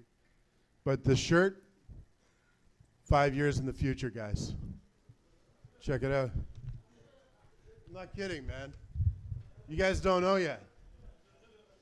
No, check it out. Look at this. Look at it. Look at it. I don't know if you can see this from the back, but my nipples look fantastic in this fucking thing, man. I don't know what it is, man. I got an innie and an outie every other fucking day of the week. I throw this thing on, it's like, boo, boo. I don't know. Little. My name is Blair. I've been a stay-at-home dad for the past 6 years. Thanks. The judge called it house arrest. So, but it's funny. It's funny. Everybody's talking about mushrooms today. Last time I did mushrooms, the wife and kids they hopped in the van and they went to see Grandma up in Guelph, and I said I'm going to eat this little piece of chocolate that my friend gave me, and I'm going to play Beautiful Katamari all day long. That's my fucking plan. You know, it's a video game where you just roll pieces of the world and they just get bigger. You start with pieces of candy and you roll it until you're absorbing planets into the giant ball, which is a fantastic way to spend a mushroom trip in my life, you know. I thought it seemed all right. I get everything all set up. I'm ready to rock. As things are starting to happen. And they pull the fuck back in the driveway. just as I'm starting my mushroom trip. So I don't know what to do, because I'm not going to just say, well, I'm on shrooms, guys. You know, they're kids. They fuck them up completely, you know. So I faked a fever. I feel, could somebody get me a damp cloth just for my head? Guys, it was the best. Think about this for a mushroom trip. Your kids sitting on either side of you. What movie do you want to watch, Daddy? Charlie and the fucking Chocolate Factory. Anyway, that's just like a little sentimental story to start the evening off, or at least my little segment of the evening. Having the kids, obviously we watch like a lot of movies, eh? My daughter's favorite movies right now are the Rocky movies. Her favorite of the Rocky movies being Rocky 3. It's the most fights per minute. And she's 9 years old. The first time we watched, if you don't know Rocky 3, it's got the most fights per minute. It's got Mr. T, Hulk Hogan, and the most dramatic moment in any Rocky movie ever, when Mickey dies. I'm sorry if that's a spoiler. You've had 32 years, guys. So, but we're watching it for the first time, and it's like it starts. If you don't know Rocky 3, it starts with the montage. Like every Rocky movie's got like a great montage, and Rocky 3 right off the top is all the fights that Rocky has to win from the end of Rocky 2 to the beginning of Rocky 3 when he's getting the statue dedicated to him. Everybody's on board. But my daughter's watching this montage of 26 different fights, and she's looking confused and kind of pissed off. And I'm like, "What's the matter, honey?" She's like, "I don't know why Rocky keeps fighting the same guy." I'm like, "What are you talking about?" And my son comes in the room at the same time as Apollo Creed comes on the screen. You know who I mean? Carl Weathers, the black guy with the mustache. You all right? And he looks at Apollo Creed and he goes, "What's Lando Calrissian doing in a Rocky movie?" I have inadvertently racist kids, guys. I don't like to admit it, but if you learn one thing from me being here, please introduce your kids to lots of black people, because they have to be able to differentiate. If you're black, introduce them to lots of white people, because it works both ways. I'm from Etobicoke. I can't tell you how many times I've been confused for Rob Ford. It used to be every time I tried to buy a bucket of chicken, somebody's snapping pictures of me. Then it was I couldn't fucking buy crack without somebody shooting a video. I got kicked out of a fucking polling station today, guys. It was embarrassing. It's timely. It's the only time I'm going to say that part of it.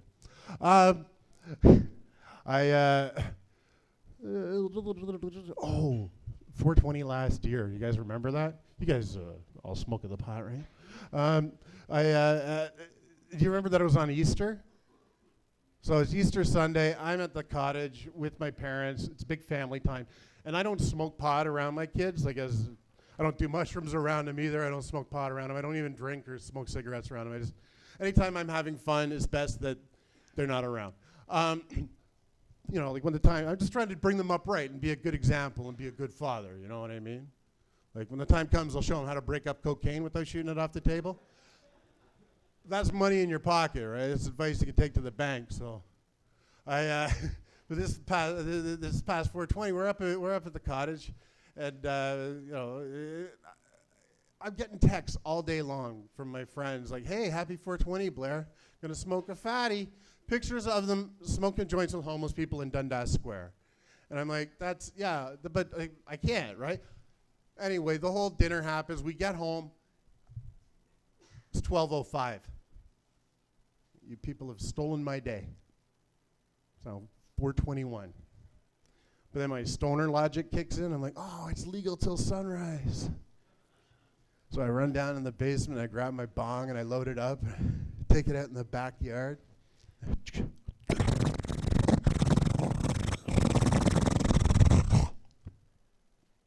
And you know what? It's just perfect. Like sometimes you just like 2-3 joints, you can't get anything to roll it, and then other times you just have that one fucking toke, and it's just like, ugh. This is one of those tokes. And I blew this cloud out into my backyard. That was so thick and dense and beautiful. It was like a cumulus nimbus had come down to earth and settled there just for me. And I'm leaning back and admiring my beautiful cloud as the euphoria starts to tingle through me. My daughter starts screaming her head off in her bedroom.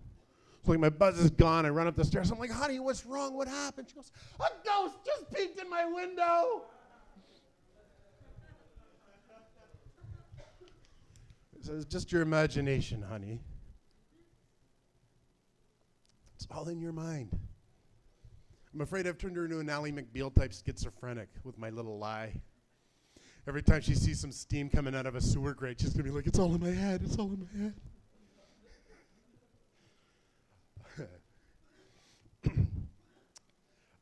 My kids try to help me out with my jokes from time to time. My son said the other day, he goes, hey, Daddy, what do you call a unicorn with 2 horns? A cow. He's only 11, guys. Fuck, man. He's in the back seat of the car last week. He goes, hey, Daddy, what store has a swear word built into its name? I don't know, you tell me. Sofa King. If you don't laugh at these jokes, he's going to be so fucking dead when I go home. No, he won't be. I don't do that shit.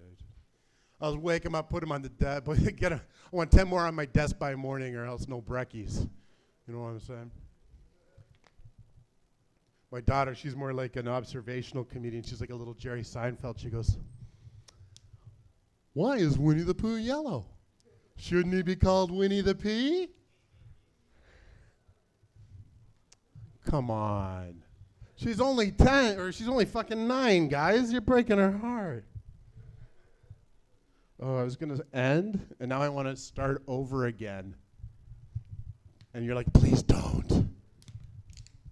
There were good times, though. We had some good times. I'm gonna finish. See, this is what a professional comedian would have done this at the beginning.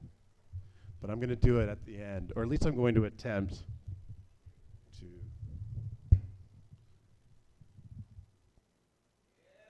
Thanks very much, everybody. I've been Blair Streeter. Give it up for your fantastic host, the wonderful Mike Rita, everyone. Open Gangnam Style. Now for Blair Streeter, everybody, let him hear. The king of the Opum style. What the fuck ever happened to that guy? You know? Does anybody even give a fuck? That fucking whatever it was? You guys have become really quiet in the last fucking half an hour. Is that because all of you are smoking marijuana? Is it because we're all high as fuck? And right now it's like 11 o'clock and all of us are usually fucking chilling out at home, watching late night televisions of some sort, possibly masturbating. That guy knows what I'm talking about. The guy who's standing up, he's like, straight up, bro. I stand up for masturbation. I love being a part of it too because all of us have done shit that nobody else has done. Like a lot of us in here have been smoking weed along quite a while. Like, I mean, clap if you've been smoking weed longer than 5 years. Let me hear you right now. Longer than 5 years? We got any 10-year people in here? Yeah. 15? We're running thin now. 20. 2 people, eh? You've been smoking weed for longer than some people are alive in here. Okay, the 2 guys in here, what do you guys got? What do you guys got, like 20, 30 years on us? How many, Dan Peters? I know you're fucked. What? 35 years of smoking weed, eh, bro? Holy, yeah, let's give him a round of applause. We salute you, bro. 35, bro, that's nice. That's nice. That's insane. A lot of us have not been smoking for 5 years. Does anybody in here have parents who still don't know they smoke weed? Clap if your parents don't know you smoke weed. Let me hear you right now. 1 person. Somewhere in the distance was about to clap. Oh, there they are. That guy right there. I found them. Clapping ever so lightly in the corner. That's why your parents don't fucking know you smoke weed. You're a fucking ninja. You were clapping and I could barely hear you, you fucking guy. Jesus Christ. How could your parents not know, man? My parents found out when I was like fucking 16. Clap if your parents do know you smoke weed, though. Let me hear you right now. Hell yeah. My parents found out, and the worst part is I have immigrant parents. Do you have immigrant parents? You have Canadian parents? You have Canadian parents and you still won't let your Canadian parents know? Bro, what's the worst your Canadian parents are gonna do? Believe me, bro, your Canadian parents have levels of drugs. No matter how, no matter how ignorant you think your parents are, they're never as crazy as an immigrant parent. Because a Canadian parent catches you smoking weed, they're like, Matthew, you smoking pot? Jesus fucking Christ. Well, at least it's not cocaine, methamphetamine, heroin, marijuana. It's all the way down here. I want you to know it. Clap if you have immigrant parents in here. Let me hear you right now if you have immigrant parents, yeah? Quite a few. Clap if you have Canadian parents, though. Let me hear you right now. Lots of people didn't clap for anything. Who the fuck are your parents? That's okay, though. Lots of people with Canadian parents. If you're Canadian parents, you should tell your Canadian parents. Because I know they're probably going to get mad, but fuck it. Because I had immigrant parents. And I grew up in a crackhead neighborhood. You know how fucked up it was to have immigrant parents in a crackhead neighborhood find out that you were smoking weed? Because to them, it's not like smoking weed. It's not like to my Portuguese mom. It's going to be like, Mikey, you smoking drugs? That's okay. You're going to get high on marijuana. Come home, eat my food. It's okay. It's nice.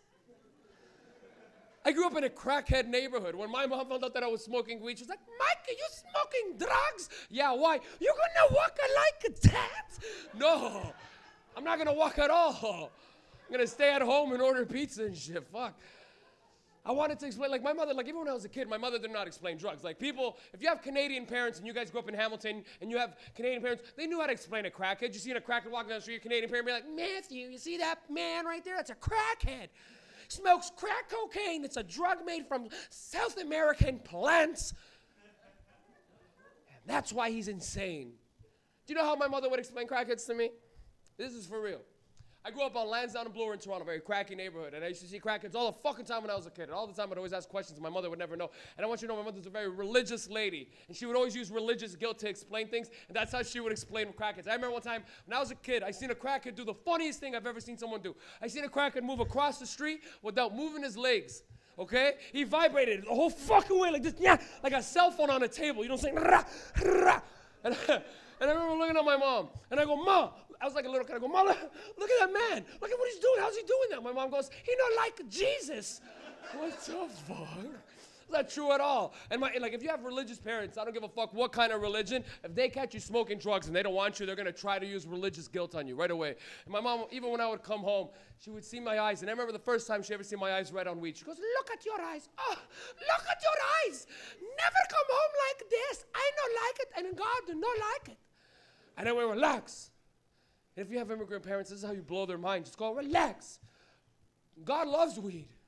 And my mom went, what? You can't say that. You can't say that. And my mom, think about it. God made plants. Yeah. Weed is a plant. Yeah. God made weed. Yeah. No. No. You trick me. Yeah. With logic. Like God's making every plant except for weed. I remember her telling that. If weed's a plant, God made all the plants. She'd be like, no, somebody else make it. Maybe another God. I don't know. My mother was literally almost about to throw her whole religion under a bus to be like, I hate marijuana. I'm trying to think of some more fucked up shit when I was a kid, man. Like when I was like a teenager, I got caught smoking weed a lot. Like a lot. Like you ever got caught like red-handed with a joint or a bong or something like that? Or you walk and your parents come home and your room or your whole house smells like weed? You ever smoke weed in your room and it escapes? Do you know what I'm talking about? You do everything you can to not let it escape. You smoke next to a window with a fucking fan. You tuck things in the door. You sprayed Febreze, pre-smoke at everything. And still literally my mom one time called me at 4 in the morning. 4 in the fucking morning, she knocked on the door and she goes, hey, hey. And I literally pretended like I wasn't in there. 4 in the morning, I was like, fuck. She knows and she goes, I fucking hate you. Why you smoke drugs at 4 in the morning? And it felt like being like, it's 2:30, but the smell hasn't left. But that wouldn't have made a difference. We're going to be pothead parents. We're going to wake up at 4 in the morning and smell our kids smoking weed and be like, yo, pass that. We should get our kids fucked up on dabs. First time you ever catch your kid getting high, just give him a dab, ruin his life. Let him think that marijuana is a fucked up drug. Dad, man, me and my friends came from school today. We smoked a little joint. Yeah, come sit with me. I'm gonna let you take a bong hit or something that I've. What is that? It's a dab. What's that? You'll shut the fuck up. Just ruin his life. I'm fucking sweating, Dad. I'm fucking dying here. Relax, you little bitch. You'll be fine in 10 minutes. Are we doing a live dab right now? Can I do that one? Yeah. Is that one for me, or are you doing that yourself? I kind of seen you give me that look like Mike Rita. Look at this fucking snake dab. Can we see that? Look at this thing. It's like Simba's tail.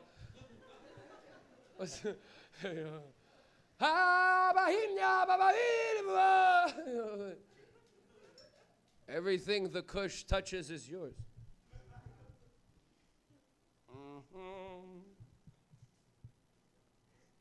Ladies and gentlemen, please give it up for the live dab.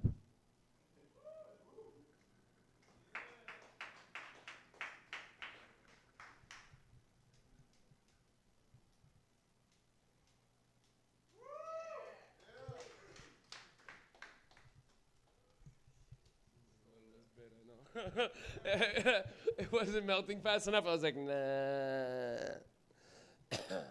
We left a little bit on it.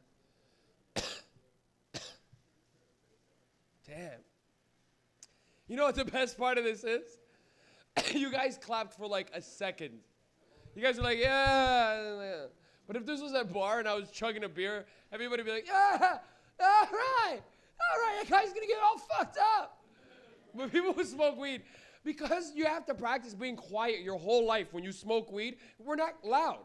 We're not loud in general, because when you smoke weed as a teenager, when you first start smoking weed, do you remember how fucking quiet you are? Everywhere you smoke weed, on the veranda, everybody keeps six. Quiet. You got to hear fences and doors.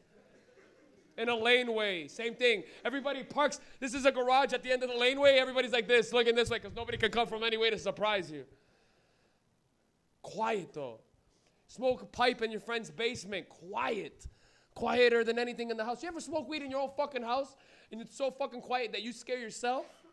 Like you cough and you're like, oh, that's it, it's over, it's it, shit's done. I just fucked my whole game up, man. I'm so loud. You know? Like if you were not smoking weed and you cough at 4 in the morning, you don't give a fuck. But if you're smoking weed and you cough at 4 in the morning, it is the worst cough you've ever fucking had. If you cough at 4 in the morning and you're not smoking weed, no guilt. Smoking weed and you go, shit, everyone knows it's done. You know what I'm saying? There's a psychology to that.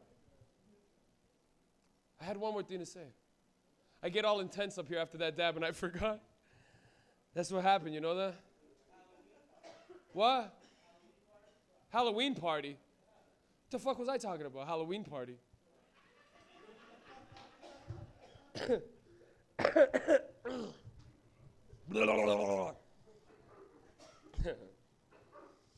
You hear those coughs? That's one of the best things about weed, is the coughing. There's 3 types of coughs. There's your personal cough, which is your sorry boys, yo, Pastor J, I'm good. Then there's the second cough where you gotta slap your chest, step away from people, cover your mouth.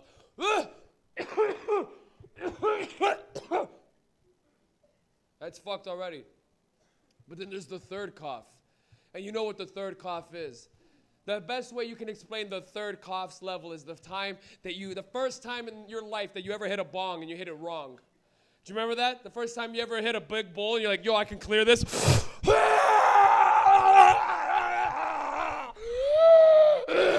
People are like, you want water? You're like, I need air.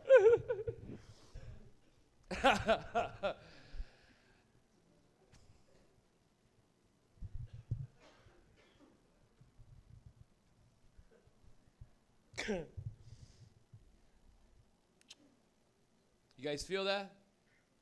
How high everyone is? Everyone laughed at that joke for a split second. Everyone was like, ha ha ha. I like that. We're going to do a quick announcement before we bring up your last comedian of the night. He is your headliner, and he is fantastic. He is the one of the fucking co-founders of the Icebreakers Comedy Festival in Niagara by the Lake. But before we bring him up, we're going to give away some shit. And we're going to give away some shit after we do a quick promo for one of these Sunday shows here. Yo, Dan Peters, you in here? Hey, give it up for everybody for the host of the Sunday show, Mr. Dan Peters. Everyone, let him hear. Make some noise.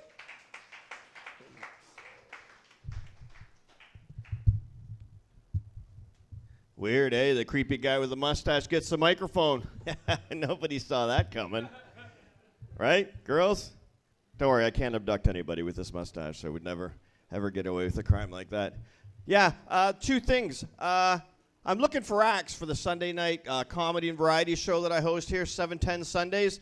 It's a dab-themed comedy show with some variety and some music. We start the show at 8:10 with the show opening dab. But I'm looking for acts, rappers, magic, whatever. It's a cool, supportive environment we put together here. So it would be very cool if you want to talk to me, or I'll give you the email address, which is 7:10 Sundays at Melanheadz.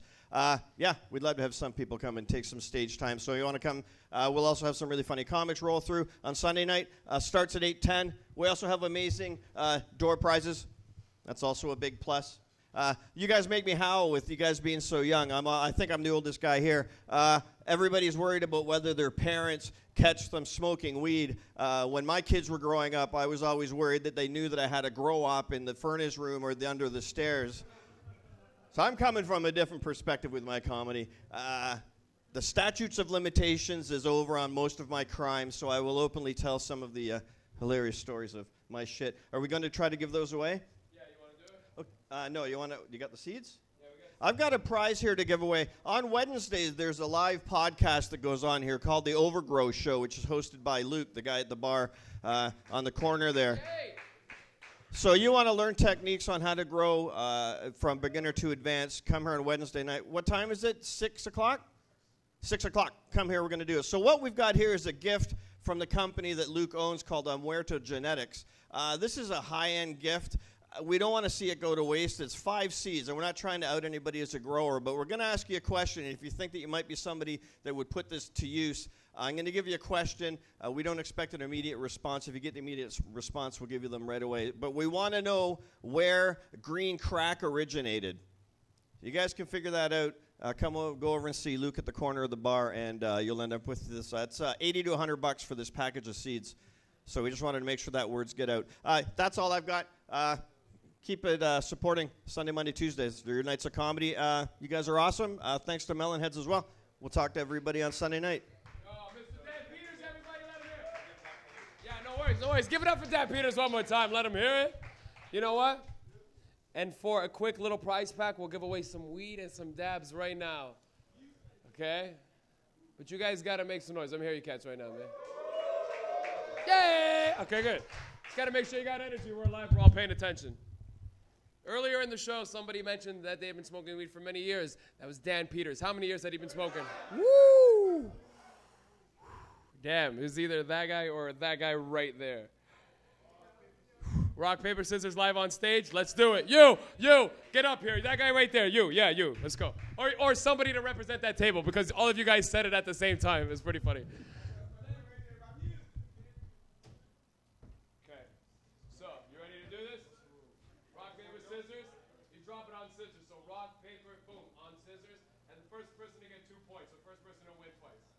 Ready? Let's do this, everyone. Boom. Boom. Boom. 1 point for this guy. Oh, he wins it. There it is, my man. Nice work. Oh! First thing that table hasn't won all night, man. Yeah, let him hear it. Good work, my man. Congratulations over there on the whole Dan Peters fucking thing. Okay. All right.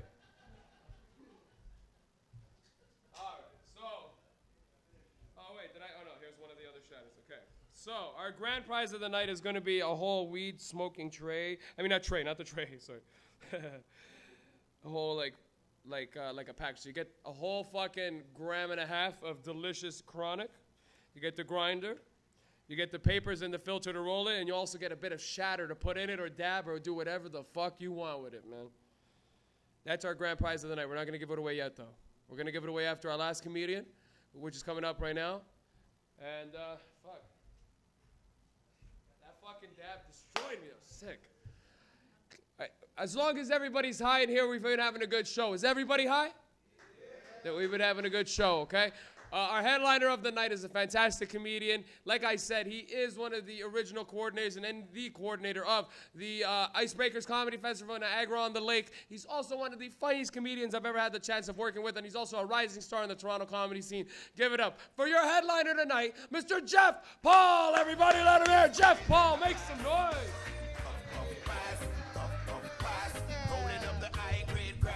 Hey, keep it going for that guy, would you? How's everyone doing tonight? You guys seem fun? You mind if I record this? Gonna record this set. So when I'm at home tonight, I'm staring at that gun I keep on my coffee table. I'm gonna have this recording to help me make that final decision, so. Please laugh! I really need this right now. You mind if I put that there? Oh, that was a mistake. I'm gonna have to reach back down for that. I'm gonna keep it in my pocket. Oh, God. It's not good, is it? Sorry, we'll get this show started. How's everyone doing tonight?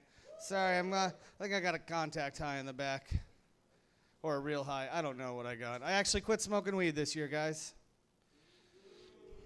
Yeah. It's all right. It was for a week in May, all right? But I got through that whole week. Felt pretty proud of myself. This is a pothead's body, guys. This is the body you get from smoking weed every day and just eating garbage. Because I don't do hard drugs, guys. I do the one drug that actually makes you eat and gain weight. That's my drug of choice. Because God forbid I do a line of cocaine every now and again and skip lunch. No, we're just going to get high and eat more. Oh, man. You ever bake weed?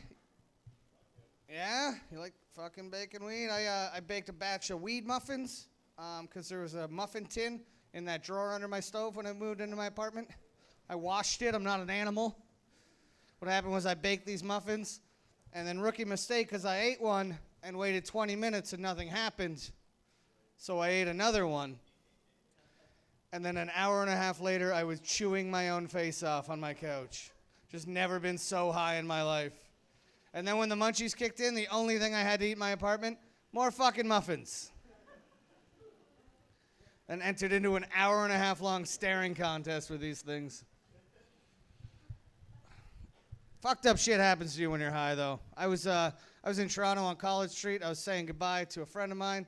I was going this way, and he was going that way. And we're really high because we just smoked weed. And a guy rolled up on his bicycle with one leg, just pedaling away with one leg. And he stops, he goes, "Hey, you guys seen a leg anywhere?" And I was so high, and I just like, fucking, what the fuck? And I looked at my buddy, I gave him that look, and he goes to me, "This is really happening right now." Sorry, sir, I haven't seen your leg. He's like, "Keep looking." Just rode off. It's beautiful. I don't like the dabs. Those are deadly. I thought they almost killed me one night. The first time I ever did a dab, I was at the Vapor Central in Toronto, a marijuana lounge much like this. And I did it for the first time, and then I coughed out the smoke, and then the entire room started pulsing. And at that moment, I was convinced my heart was going to stop. But I was so high that I was cool with it. I'm like, well, just sit back and wait. And all I could think of in my head was, I'm going to be the first guy to ever die from smoking weed. That's going to be my legacy. Ruin the vapor rooms for everybody.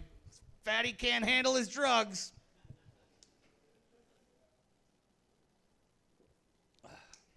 I had to bake some pot muffins for a teacher friend of mine because his grade 6 class was going away on their year-end camping trip. So he got me to bake him a batch of weed muffins, but he said, don't put any nuts in them. He was very adamant that there was no nuts allowed in his weed muffins. I was like, why not? And he goes, well, if the kids get into them, the nuts may kill them. Like, but the weed? He's like, oh, the weed's fine. He's like, plus the parents will be happy that they were nut-free, and I'll get off. I'm like, all right, then. Good stuff. Like getting high and eating. As you can see, this doesn't just come overnight. Got really stoned the other day at my place and ordered some Chinese food to my place. And I live alone. I'm not bragging. That's just how it is. But my meal came, and it had 4 fortune cookies in the bag. So the person packing that meal was under the assumption that 4 people would be enjoying what I've ordered for myself. So. 1 duck, feed 4 people. That's racist. Don't know why I do it, but I do it. Why he order a whole duck? Feed 4 people. The weird thing was all the fortune cookies were written for me. Like the first one said, you will die alone. And the other 3 told me to get tested for diabetes, so. Got some tests coming up. Looking forward to dying. Got some good jokes lined up for my death. That'll be fun. Made a deal with my old roommate that if I were to die prematurely, she was going to acquire my cell phone and then morning of my funeral, just send out a massive text message to everyone that says, "Don't let them bury me. I'm not dead." It's one last joke to fuck with my mom. Probably going before. My actual real last joke is I'm an organ donor, so whoever gets this liver, good luck. It is far beyond its best before date. Actually, I decided recently I'm actually donating my entire body to science. I signed the paperwork. What do you think of that? I think science can have it. They can do what they want with it. I think the world can learn a lot from this body. What not to do to theirs. Plus, I'm pretty sure it's the only way I'll ever get a college girl to touch me again, so. That's going to be nice. Year's coming up to an end. Did you have a good year? Only got 2 months left. I bet I'm the only one in this room who's kept their New Year's resolution this year. Anyone? Yeah, you? What was yours? Get high as fuck? All right. That's good. Don't break it, man. Don't break it. I didn't break mine, but I cheat. I do the same one every year. But I'll tell you all tonight, I have not sucked a dick in 2014, all right? Thank you, in the back. Same resolution that I've been doing for years. I've never broken it. Please don't ask me why I started it. So I'm not ready to have that talk. We still awake, guys? Still awake? Guys on the couch? How's everyone doing? Oh, man.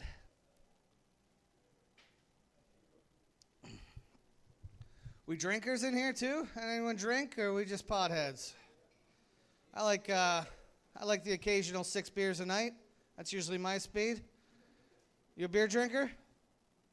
Yeah? You remember your first beer? Like your first beer ever? No. I remember my first beer, man.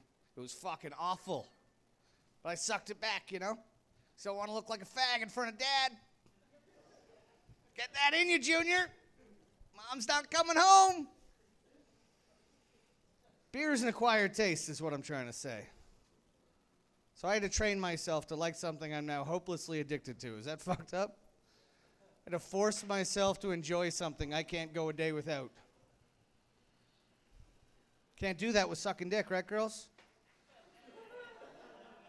Can't make yourself like it. No matter how much my priest used to tell me I would. That's a cheap joke. I wasn't molested as an altar boy, which is quite a shock to a young boy's self-esteem, let me tell you. 'Cause I heard the rumors, you know. I knew it was going down. So I just sat back, looked awesome, waited for my turn, you know. That call never came.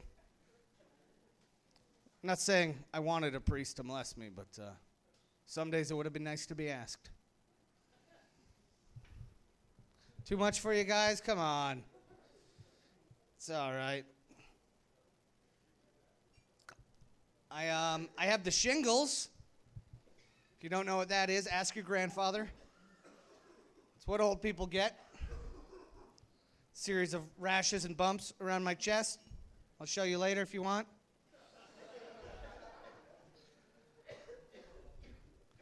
I was feeling bad for Jennifer Lawrence when all her pictures got taken out of the cloud there. All her pictures got uploaded. All my pictures would be a series of my old man disease as it progresses. It's not pretty. Don't worry. Pass a contagious phase. It's all right. I keep my t-shirt on during sex anyway. That was even before the shingles.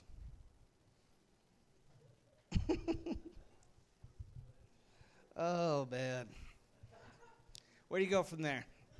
What are you girls doing after this? Want to hang out, pour some vodka in each other's asses, or what? Let's get fucking right into this. I got half a Mickey. We can all get smashed.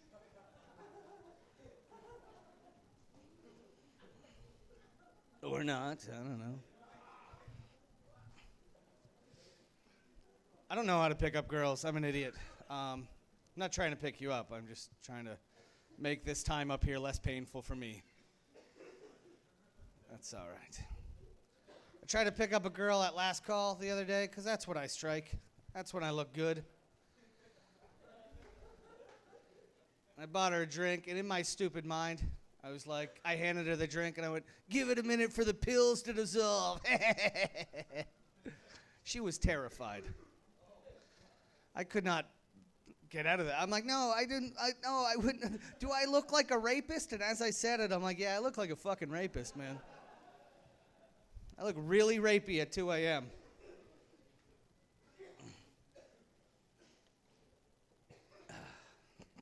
What are you going to do? So, what are the fetishes, girls? Just yell them out. What do you got? Nothing? Man. Sorry, I'm very lonely, as you can see. It's been a rough year for old Jeff. I live in the big city, but it gets lonely. You got nobody to lay beside at night. I actually find myself riding the subway at rush hour just for human contact. I don't want to go anywhere. I just want to smell a stranger's hair for a few minutes. You know what I mean? Come on. Come on, give me a whiff of yours. Come on. Come on. I'm kidding. Just getting the pepper spray ready. I found myself masturbating to the Ellen show in the middle of the afternoon. That was quite concerning. Those pantsuits, they get me every time. She's a handsome, handsome woman, that Ellen. I do masturbate every day, but I'm not a porn guy. I got no time for that. Just jerk off to wake up in the morning. You know, I'm like a lawnmower. I need a pull start to get going. I don't got time for porn or lube or nothing. Just one quick 1 minute dry jerk every morning. Good to go. I used to use moisturizer, but it kept making my dick soft, huh? Huh?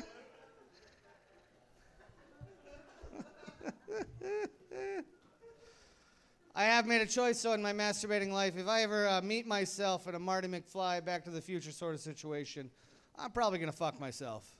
And I don't think that's gay. I think it's extreme masturbation. I know what I like. Probably going to fuck up the space-time continuum, but it's a risk I'm willing to take. Great Scott!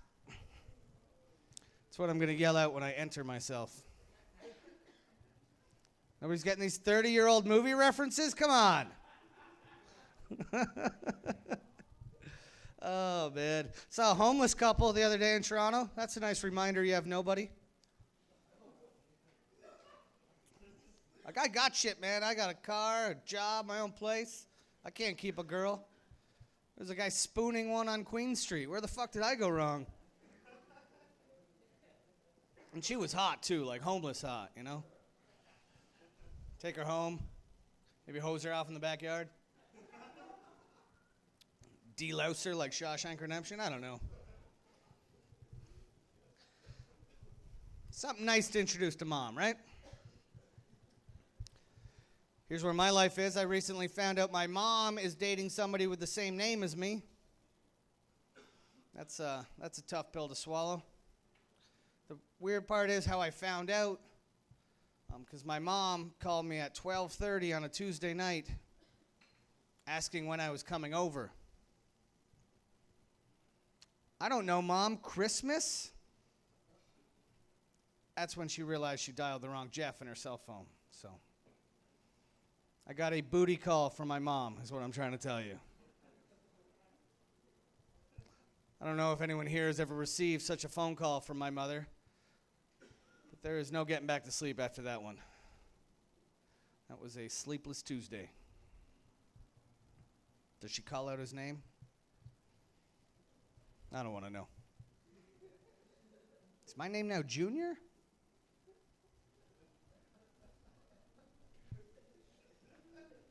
Could be worse, though. She could figure out how to use that camera on her cell phone, eh? I'm stuck in a three-way sex message with Mom and Jeff, my new dad. Probably not. Where's your boyfriends tonight, girls? Don't have them? Good, good, good, good. Man, I really wish I sucked my gut in for this one.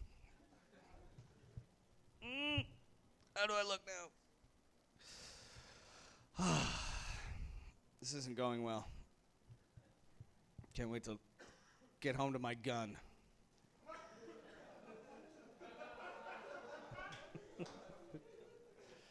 Fuck.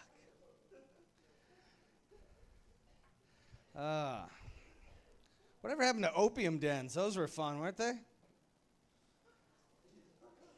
Never been? Oh. Guess I'm the only heroin addict here, right? Who's 80 pounds overweight. I'm doing it wrong. Oh, God, Hamilton, I'm dying up here. Dying a slow, slow death. I don't mean my performance. I just mean I'm actually dying.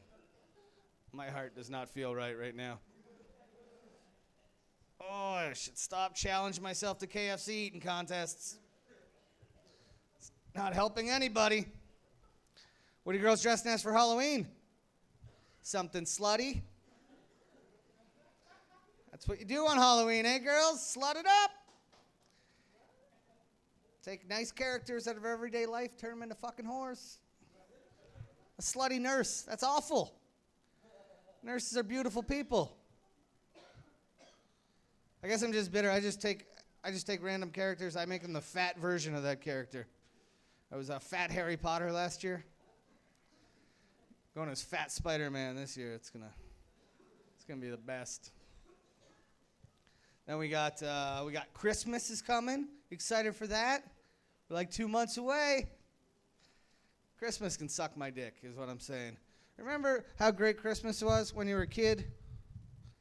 You get all this shit and give nothing in return. Remember that Christmas? That's the one I want back. I loved Christmas when I was a kid because my parents were divorced, so I got 2 Christmases, which was fucking awesome. Mom was always trying to outdo Dad and vice versa. But the flip side of that, you get 2 of every holiday. Anyone here ever have to do an Easter egg hunt in their dad's bachelor apartment? Fucking sucks, man. He'd hide me and my brothers in the bathroom while he drunkenly scattered eggs around. We could see through the beaded door where he was putting them all, you know? I'm a horrible son, though. I call my dad every year on his and my mom's anniversary just to remind him she's not coming home. Yeah, I thought it was the greatest joke in the world, and for some time it was. But then I got a divorce, and my dad got to make that phone call to me. Called me up my first anniversary with my wife, and he's just laughing. Like, I've been waiting years to make this phone call. I'm glad he did. I need to laugh that day. There it was, first anniversary without my wife, and I was wearing her wedding dress. And I was running the car in the garage. I know that was dark, but it was really just a cry for help, guys. It turns out it's virtually impossible to fill up a 3-level parking garage with carbon monoxide. CA had to come back twice with a gas can. The second time he brought his friends. Like, you got to see this freak. My mascara's running everywhere. Because I get into character, you know? But you learn a thing or two after going through a divorce. I'll give you all some advice right now. Make her sign a prenup. Because I will not lose another PlayStation 2. Anyway, guys, thanks for putting up with me.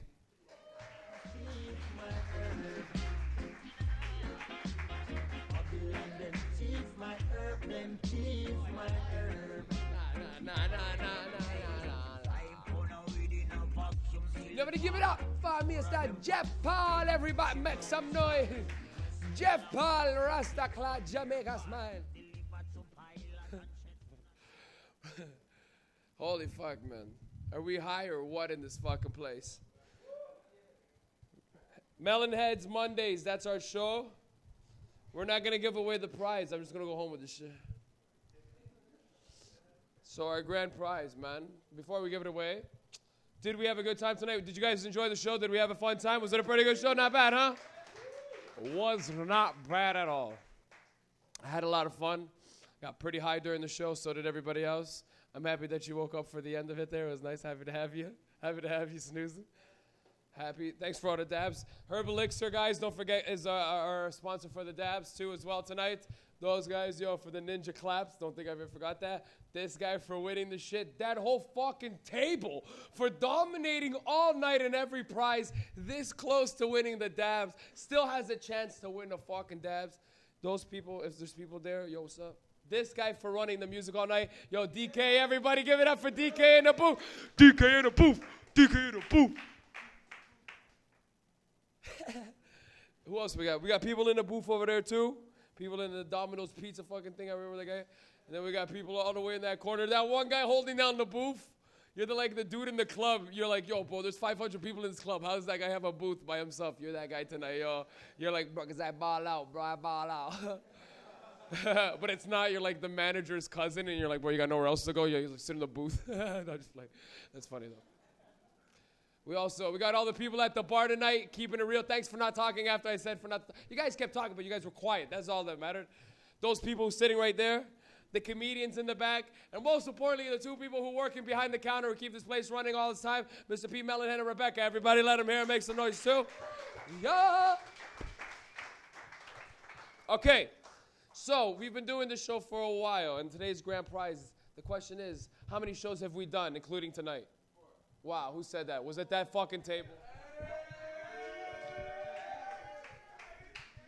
Wow. Did you know or you guessed? You fucking guy. How did you guess 4? Masturbation? Did you just make a callback to the joke I make? What the fuck? This guy's a genius. Yo, I want us, you're going to walk up here and get this, but as he walks up here, let's all give this guy a round of applause. Not only did he win the first prize, but he said, yo, he wanted it, and he fucking got it. Make some noise for this guy. Let's hear it. Yay! Yay! You're a hero, bro. You're a fucking hero. I can't believe you fucking won this shit. You came up all earlier, you're like, yo, you won it. What did you win earlier, Pringles or some shit? No, what was it? Weed. We won weed? You won the other bag of weed. Weed and chocolate bars. That's it. You're a hero. What's your name? Emmett? Thanks, Emmett. You and your boys did great tonight as an audience, and you guys were fucking hilarious. Yeah, give it up for these guys, man. You guys are fucking funny-ass audience members all night winning shit. And the best thing was you guys would win and not be rowdy and talk. You would talk for like 10 seconds, be like, yo, sick, and then you'd just be like, yeah. Other than that, man, I want you guys to know this is our first month here. This is the first pretty much month of shows here, wrapping up for Melanheadz too. And Hamilton, man, you guys have something now that every other place has had other than you guys, and you guys have a real one now. You guys have a killer vapor lounge. Don't forget to support it. We have shows Sunday. Every Monday I'm here for Melanhead Mondays is with me. And I don't know if I'm going to be here in November very much. I go on tour in the East Coast. I got to go to Halifax, Newfoundland, fucking Newfoundland, Bach. It's going to be good. Yo, those people smoke weed and do coke like you wouldn't believe. That's why they talk like that. It's not because they have an accent. You ever do so much coke you can't move your mouth? That's what they have. Yeah, bye, Jim. Want to go to the fucking store? Sure do, fucking guy.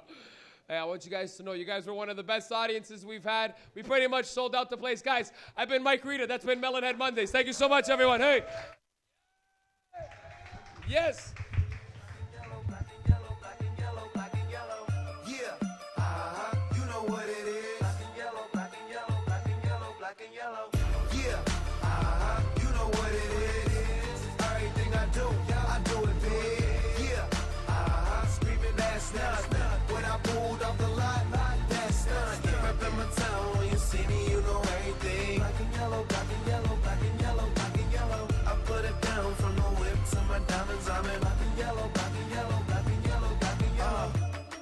Stripe, yellow paint. Them niggas scared of it, but them hoes ain't. Soon as I hit the club, look at them hoes' face. Hit the pedal once, make the floor shake. Sway inside, my engine roaring. It's the big boy, you know what I paid for it. And I got the checking